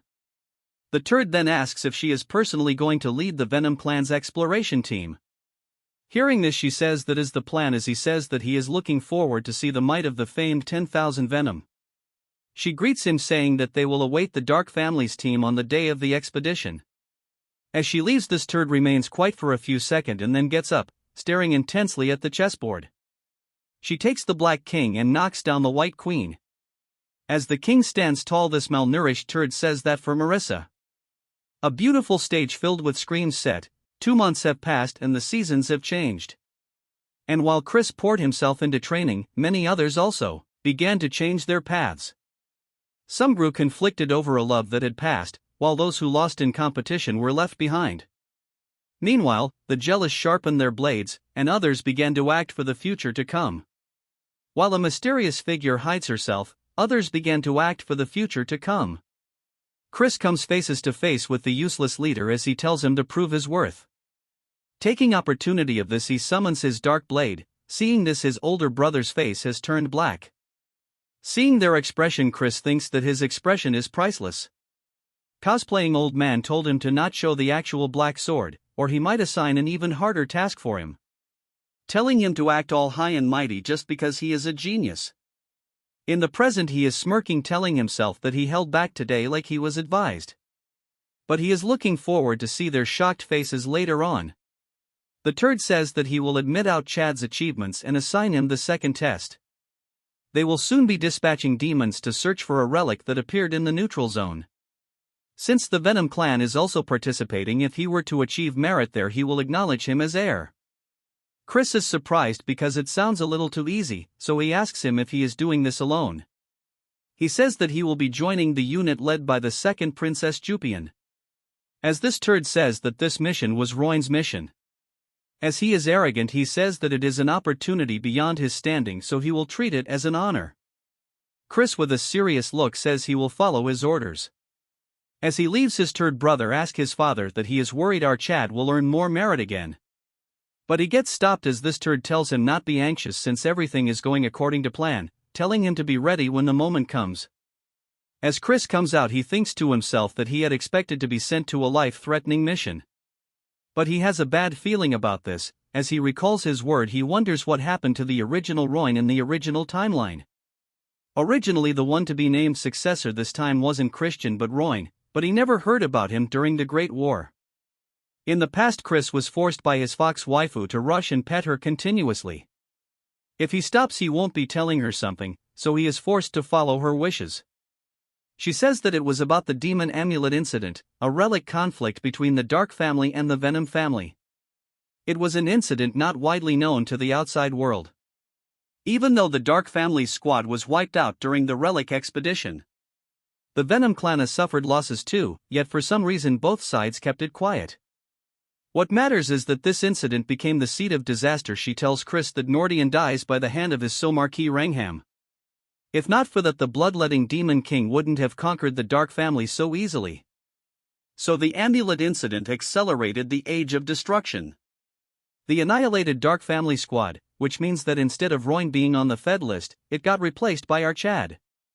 But without solid evidence it is too risky to act. Currently he has only a 3-star, so he cannot do much. So it is best to be prepared, so he needs to head outside. Jupian tells our Chad to wait, asking him where he is going with an attitude. Chris tells her why does it matter to her where he is going. She says that she heard that he is joining the exploration team this time too. She doesn't like it, but he will be covering Roin's place. Hearing this, our Chad says that he won't have to do anything right away, insulting him more, saying that he is an idiot who wouldn't have done anything right away. Hearing insults about her brother, she throws her dagger at blazing speed. Chris clearly sees the movement of the dagger. With grace he dodges the attack without even blinking. Seeing the graceful movement, she gets shocked. Chris says that was enough of a greeting. He says that since they cannot stand each other, so they should keep away from each other's sight. Without giving her a chance to speak, he says that he has matters to attend. As she takes back her blade, she is pissed because he managed to follow the movement with his eyes, yet he didn't dodge. He knew that she knew it on purpose, as she thinks that he might be more dangerous than she has thought. Since Chris has nothing to do, he roams around the city. He grabs himself a beer and chugs it down in a go. But before he could do it, the innkeeper moves it away from his mouth. He then goes to the gambling table and wins a lot of money. This pauper proceeds to run around with so many sticks of meat that the kid beside him gets depressed. Chris says that it has been long since he has a break and he can live his life just lazing around. As he continues to devour meat, he thinks some shop he is looking for must be around. But he will need to get rid of the pest following him first. He thinks it's a pain since they look like the people sent by that turd. All of a sudden a mysterious figure grabs onto, telling him to keep quiet. He looks at him to see a very pretty girl. Chris asks her who he is, and instead of answering this, she says that there is someone tailing her, but her men took care of them. Chris wonders how it can be reassuring as she gagged him and dragged him here. He asks her who she is, and she says something like the Four Kings Dominion. Hearing this, Chris gets shocked. She says that she is someone trying to stop the unrest spreading in the Dominion. They should move somewhere else, as she asks him if he will join her. Chris keeps quiet for a second, then proceeds to tell her to lead the way. As they go deep into the alleys, Chris asks her just far are they going to go. She continues her story, saying that the demons in the king's domain are disappearing without a trace. Even in the safe zones in the city are being destroyed day by day. As Chris should be aware that the Dominion is plagued by the conflict between 3 families. It a place ruled by feet, and the family head couldn't care less about the lives of ordinary demons. That's why she has concluded that purging the criminal forces will require help from multiple families. But she cannot expect help empty-handed, so she will give information that could calm the storm in the Dark family. She says that Marquis Rangham is colluding with a high-ranking member of the Venom clan. And their goal is to assassinate Princess Marissa of the Venom clan. Hearing this, Chris gets shocked and nervous since they are not only targeting him but even Marissa. He cannot understand why they are trying to do this. If both families lose their core figures, the instigators in the Dominion will grow even bolder. Eventually, the balance among the 12 demon clans will collapse, bringing greater tragedy. That's why she wants to ask him to prepare thoroughly for this expedition. As she reveals her face with zeal in her face, she says she hopes he will become the Dark family's successor and stand against those who threaten peace.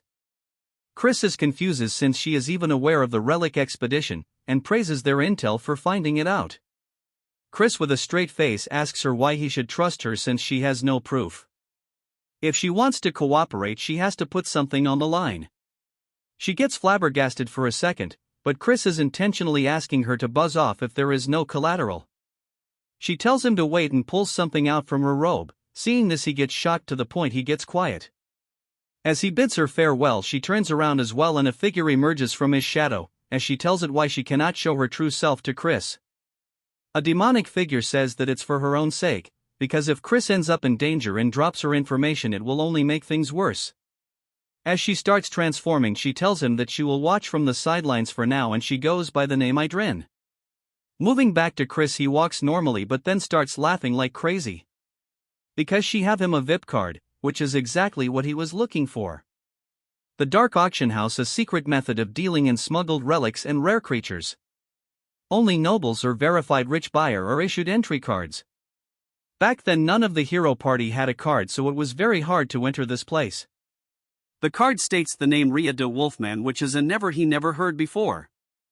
He remembers about what happened earlier, but it's too early to trust him.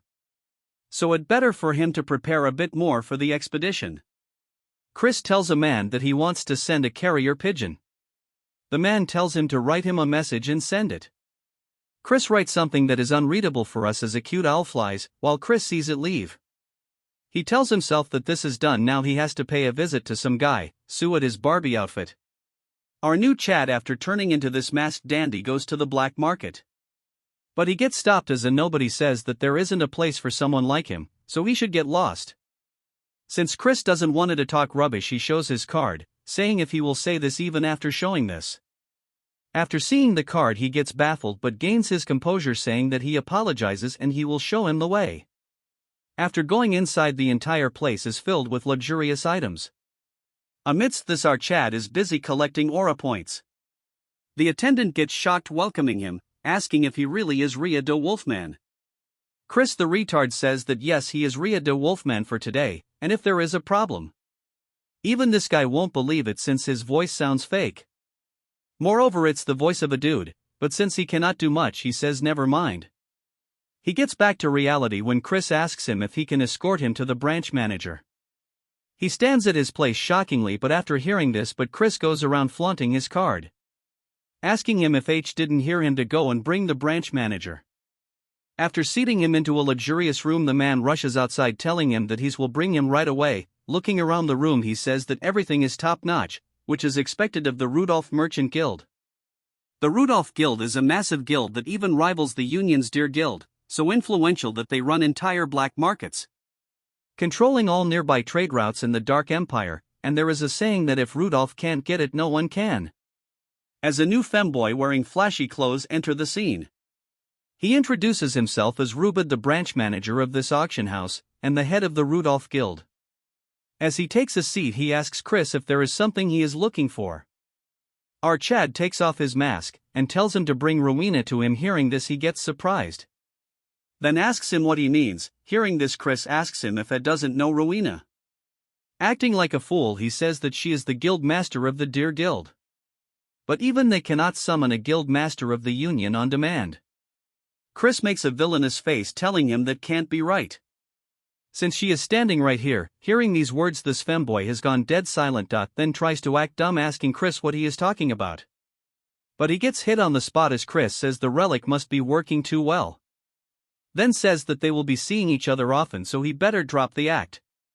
Since he has no other way, he takes of the relic, and instantly his body starts glowing, and this femboy herself is Rowena. She asks him how he knows about this, and Chris continues to smile like a psycho. In his past life he messed up a lot and she took his money. But last year he paid her back several times over. In the present he says that she should be ashamed to use such trash relic as the head of the Rudolph Guild. And this disguise is sloopy at best. Hearing Chris's words, she thinks it should be like this. In reality this pauper is bluffing since he cannot see through the relic's effects. Then Chris proceeds to roast her, saying that her face might be too big to cover it properly. This offends her, saying it's not okay, just look at her face. She tells him he is not good either, since he is not Rhea de Wolfman either. And he has been getting a bit of a reputation in the Dark Empire lately. There's lots of talk about your refined style and whatnot, but judging by this behavior, you're not quite there yet. Using a stolen identity to enter a members-only business. He cannot have complaints if she kick him out. Chris gets pissed, telling her who is threatening who, as he asks her why he should spread rumors about how a union's rat is doing business in the Dark Empire. Hearing this, she has no choice, so he asks him what is it that he wants from her. After a while this Mario gets out like he has achieved something. In reality he has sucked little Shoddy dry. Chris thinks he has gotten just enough from her. She thinks it was straight up blackmail, but Chris says it will save the world, so Shu should be grateful. Of course this won't drastically boost their power. But among them Random's plan, we might be able to counter a couple them. In some other place some turds are practicing. As Chris was walking away, the busybody stops him, saying what he is doing, wandering off too. They are deploying in 2 days, so he should come join training. Chris says he has goofed up all day and now he is tired. And he plans to be as useless as Roin, so why should he bother training? As he bids them farewell, the redhead becomes pissed. But since this girl is smart, she tell him to leave Chris be. As if he can do anything to our Chad, look at his face. As she tells him he is not worth the opportunity, but in her mind she wonder why he doesn't want to earn merit. It will be his loss, but she cannot understand why he is acting stupid. This part starts with Chris as he is with, and these two are currently staring at some plants. She asks our Chad what he will do with these, and Chris tells her that it is none of his business, all while he stares at the herbs. Then she drops a wooden case and opening it reveals an elegant-looking fan, telling Chris he is not really in a position to be picky these days. As Reyna was about to take her leave, she tells Chris that she is not aware of what he is plotting, but her identity will stay secret. Chris tells her that he will see her soon. Hearing this, he says that she would rather not see him again. With a cold tone he calls Reyna by both her names and says that a war might break down. Hearing this, she instantly turns around, as Chris says that she is someone who travels between the Union and the Dark Empire. So she should be aware of how unstable the situation is, and if a war was to break out, the routes will close. And she will have to cut of either the Union or the Empire, which means her profit will be cut in half. She says what he is saying is a leap of faith and not some children's game. But Chris's words instantly shuts her off, telling her that considering the rumors out of the Dominion lately, it's not total nonsense. She thinks to herself that it is true and that the atmosphere hasn't been great lately, and there are a lot of families pushing for war with Union. As she goes through a letter which states that the Dark Clan is planning to start a war with the Union. She moves on to Chris, telling him why he is telling him all this. She tells Chris that he should know that she is a mere merchant and she can stop a war. Chris agrees on her as well, but asks her that she should become his sponsor and he will make sure that the future without war happens. She gets even more confused as she tells him how he will go around this. Chris says that she should know that for the Dominion to wage war, they have to pass through the Southern Magic Nation, where the Dark family resides, but if he were to become the heir this time and prepare for war, they must avoid the worst, and that's her only chance to keep her revenue from being halved. After finishing his sentence, Chris lends his hand to her, and seeing his eyes, she sees that he doesn't have the eyes of a liar. So she thinks that 5 investing on our Chad might be worth it after all. As they shake hands, she tells him that if he were to betray her trust even once, she is done. Chris tells her that he doesn't speak with 2 tongues. But in his mind he thinks that there is enough reasons to exploit her. He tells her to take care, calling her a money grub. In the evening Chris is busy turning the herbs into something. He says that even a high-ranking Venom clan figure is involved, so he better make antidote. It's been a while since he made one, so he wonders if he still has his skills. As he continues to boils the herbs into a special stove. In a flashback we move to the noble house of medicine, where Chris is learning how to make medicine. But he is failing at it when a sick person tells her to fan it harder. She goes by the name Ella and she is 26th head of the medicine clan. She tells Chris some herbs only draw out their effects over strong flames. He tells her not to nag him and lie down. The first time he met her was on the battlefield during the First Great War. Though she was young, she has no choice but to enter the battlefield. Because the bloodletting Demon King had annihilated her clan. As the noble house of medicine was the best among the Union's 7 great houses in healing art, they were an eyesore to the Demon King. And even she couldn't escape the Demon King's blade. Moving to Chris making medicine as she observes him, saying that no matter how she looks at it, he is one strange guy. He managed to recreate the clan's elixir with just a rough explanation. She is sad that she met him this late and at such a time. He mocks her, saying that it is a so-called noble house for being saint, even the head is frail and sickly. She coughs, saying that the only reason she is alive after the Demon King's attack is all thanks to her medicine. As cough led to her bleeding, she says that she can't be lying around like this. In this hellish world there is not end to those writhing in pain. As Chris turns around, she tells him that it is tragic that the house of the medicine ends here. Hearing her words, he looks the other way, telling her to not cling onto the past and focus on recovering. Hearing this, she smiles and then looks through a pile of books, telling Chris that the book contains their clan's secret. Only a portion of it survived the war, but he should accept it. As her coughing intensifies, Chris tells her to get some rest. She grabs onto his hand and tells him Chris to save those who suffer in her place.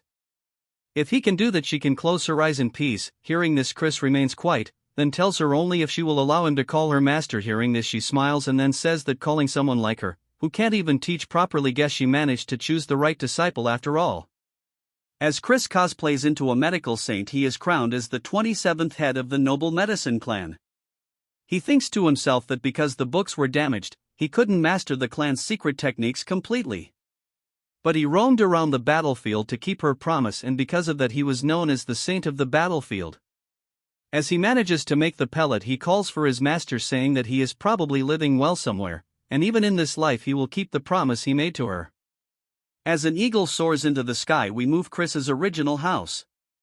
And his father has gotten a letter from Out Chad, as he is aware that according to her sister he obtained the Dark Core, just like him. As he tries to read the letter. As he reads the letter, he instantly gets serious, telling his attendant that he will need to make some preparation for his son. This part starts at the Baskin Mountain, which is the border ID the Dark Clan and Venom Clan. The so-called team leader tells her team to move in teams of 2 as they all agree to her orders. There is an exception. Our Chad tells her that he will go alone.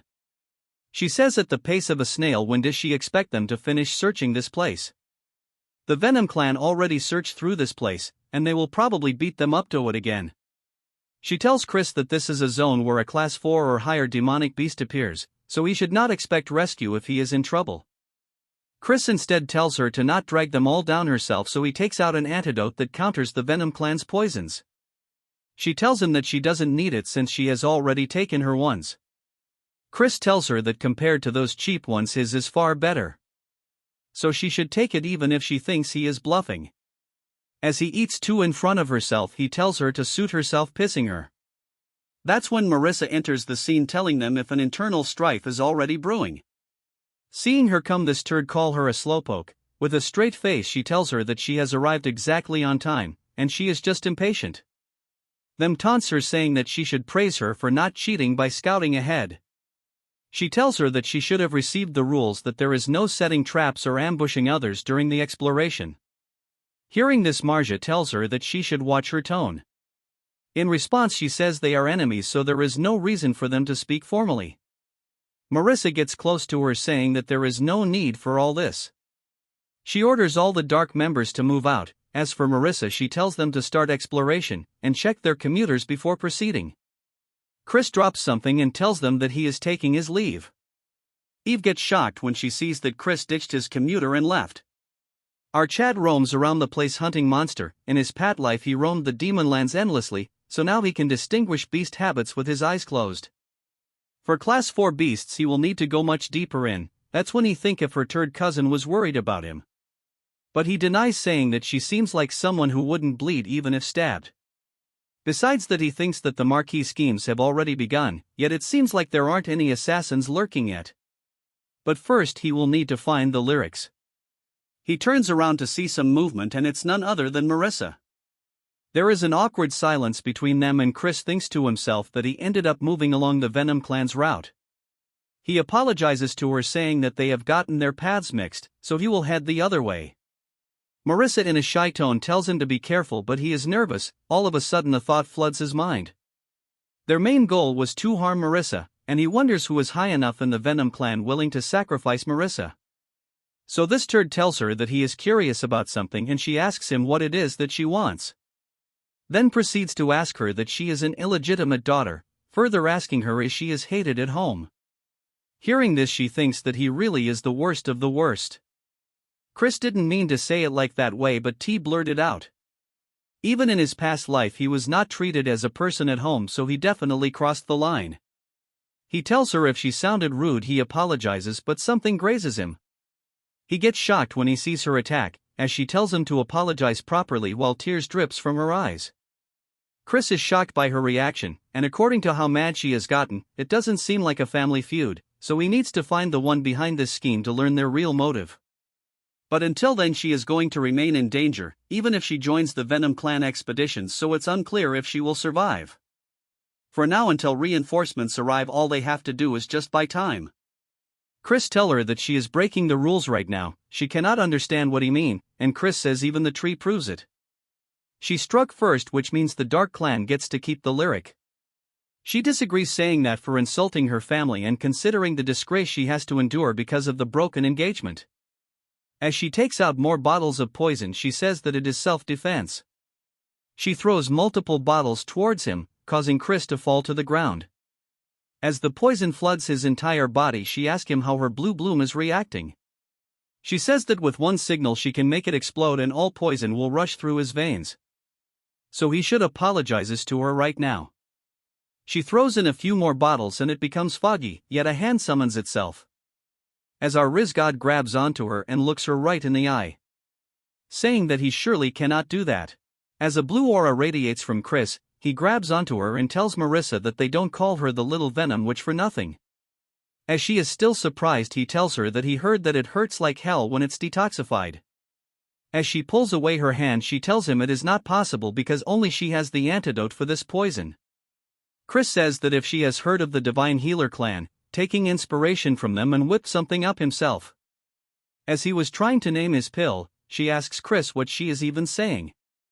Before she could say anything more, she gets knocked out, and as she loses conscious, our Riz Lord grabs onto her and tells her to rest and he will definitely save her. Although she managed to collect aura, our Chad ruined it as he tied her to tree. Then he proceeds to take her communicating amulet, and using it he commands her team something. As we shift to them, the message they receive, it's shocking as after reading it they get puzzled. The message orders them to scout the cliffs, which is the opposite side of their current location. Moving to Chris, he is happy, cheering that now he won't have to run into turds from the Venom clan. In the huge terrain a figure is rushing with great speed, and it is none other than our Chad. He says that items imbued with the power of demon or constellations either have been hidden for ages, or they have newly fallen fro heavens. It is as they are daring the lowly creatures of earth to make use of them. The relic that was discovered this time was probably the Twilight Amulet. According to his yet-to-appear fox waifu, this artifact was neglected due to uncertain powers, until the Marquis figured out how to use it after 2 years of research. And because of it, the cosplaying old man got killed. In this life he cannot allow this to even slightly delay the world's destruction. That when he notices something and decides to slow down, dropping from the tree. Then he proceeds to check his surrounding and notice one of the leaves damaged. That is when he notices footprints in the demon zone where no one is supposed to live. Since relic cannot grow legs, it seems that someone got here before our Chad. As he is currently using invisibility, he overhears the three people and the one in the center is cursing someone by calling them worms. Chris analyzes that the one in the middle is from the Venom clan, and he is a 4-star at that. As for the women, she is maybe around 5-star. The mysterious man on the other hand doesn't have Venom clan energy, moreover all his core's murky. This new turd curses Marissa saying that she is behind all this trouble, and it would be better if she just dropped dead. Judging from how he talks, it is probably a direct heir of the Venom clan. And all this is probably about the succession war, as the rogue turd says if he should wipe all the pest in this case he means all participants. The so-called heir says that it would be better since they agreed to hand over the relic. As one of them wonders what might be in the box, the kid says that it's none of their business since it will go to Marquis Langham. And all they have to do is to take care of Marissa, so he commands them to take care of the ants and they follow his commands, leaving the scene immediately. Chris realizes that now only the dumbest looking is left, and he could probably take him head on since he is a 4-star, but there is no need to go through trouble. As Chris tries to figure out a way to steal the relic without causing a ruckus. That when he spots some monkey and gives off a wicked smile. As the turd was yawning, a huge load of turd floods his head. That when he realizes that he has been hit by actual turd, and all this is done by the group of monkey. In reality, Chris used his dark energy to influence them, causing them to fight each other. As they both monkeys are busy fighting, Chris takes the opportunity to grab the box, but since he is not normal he plans out a prank. He takes out a unique pendant and never though he would use it, as it is a summoning stone he got gifted that can store beasts up to grade 4. As he uses the artifact a small spatial rift forms, and putting his hand inside it he takes out another box that looks the same. But funny enough he tweaked the second hand box Luna gave him and turned it brand new. Then without any remorse he swaps the boxes and proceeds to see what is the artifact that he actually got. But he gets shocked the second he sees that it is the Twilight Amulet. After some time Marissa gains consciousness, and seeing herself tied she wonders just what is going on. That's when she remembers that she had encountered our Chad. Just remembering about this, she gets mad, then she goes on to acting like a kid. Because not only did he apologize and now he pulls this crap on her. Then she continues to blabber how he could do this and if she is a joke to her. That when a voice grabs her attention, and it was specifically looking for her. It was none other than Melon, asking her if she really is the princess of the Venom clan. Seeing her, Marissa asks who she really is, then the scene shifts to another place, where Jupian looks at the antidote she has brought. Seeing her actions, one of the guard asks why she gave another pill to Chris. Even she wonders why did she bother trusting him. A member tells her that she has checked this side and it is all clear. She asks her assistant if the far side is still being searched, he agrees saying that they are coming this way, yet he wonders if Chris will be alright, and Jupian starts creating scenarios in her mind. But she is confused since he took off on his own accord, so what can he expect her to do? That's when a voice grabs her attention, saying that they have found the relic. As he hands her the box, she says that it took longer than they had anticipated. Nonetheless they beat the Venom clan to it. Since the mission is complete she orders everyone to regroup at Lunkus Canyon. As the group continues to move the relic first, one of them tell her that they found the relic doesn't mean they beat the Venom clan. She thinks about Chris, wondering if he is dead. So she orders Squad 1 and Squad 2 stay back and search for Chris. The red turd curses our Chad saying why they should bother. She says he might be a pain but he is a blood from the main house, so even if it is his corpse they need to bring it back. As they were about to commence, a huge explosion occurs in one of the mountains. Moreover the ones behind them also come down simultaneously. One of them wonders what is happening as all of them have been blocked. Jupian tells everyone to stay alert since they are currently under attack. That's when blue flowers cover their body. From above some cloaked figures keep an eye on them. As they collapse on the ground the figure says that is over, since she used the blue flower which is Marissa's ultimate poison. She stole it from her lab, so no one other than her will be suspected. As she gets down she thinks that although it is risky to do this near the Dark Clan's outpost, she wants to wipe them all, of which is the best option. The next part is to plant the relic in Marissa's lab since she is done here.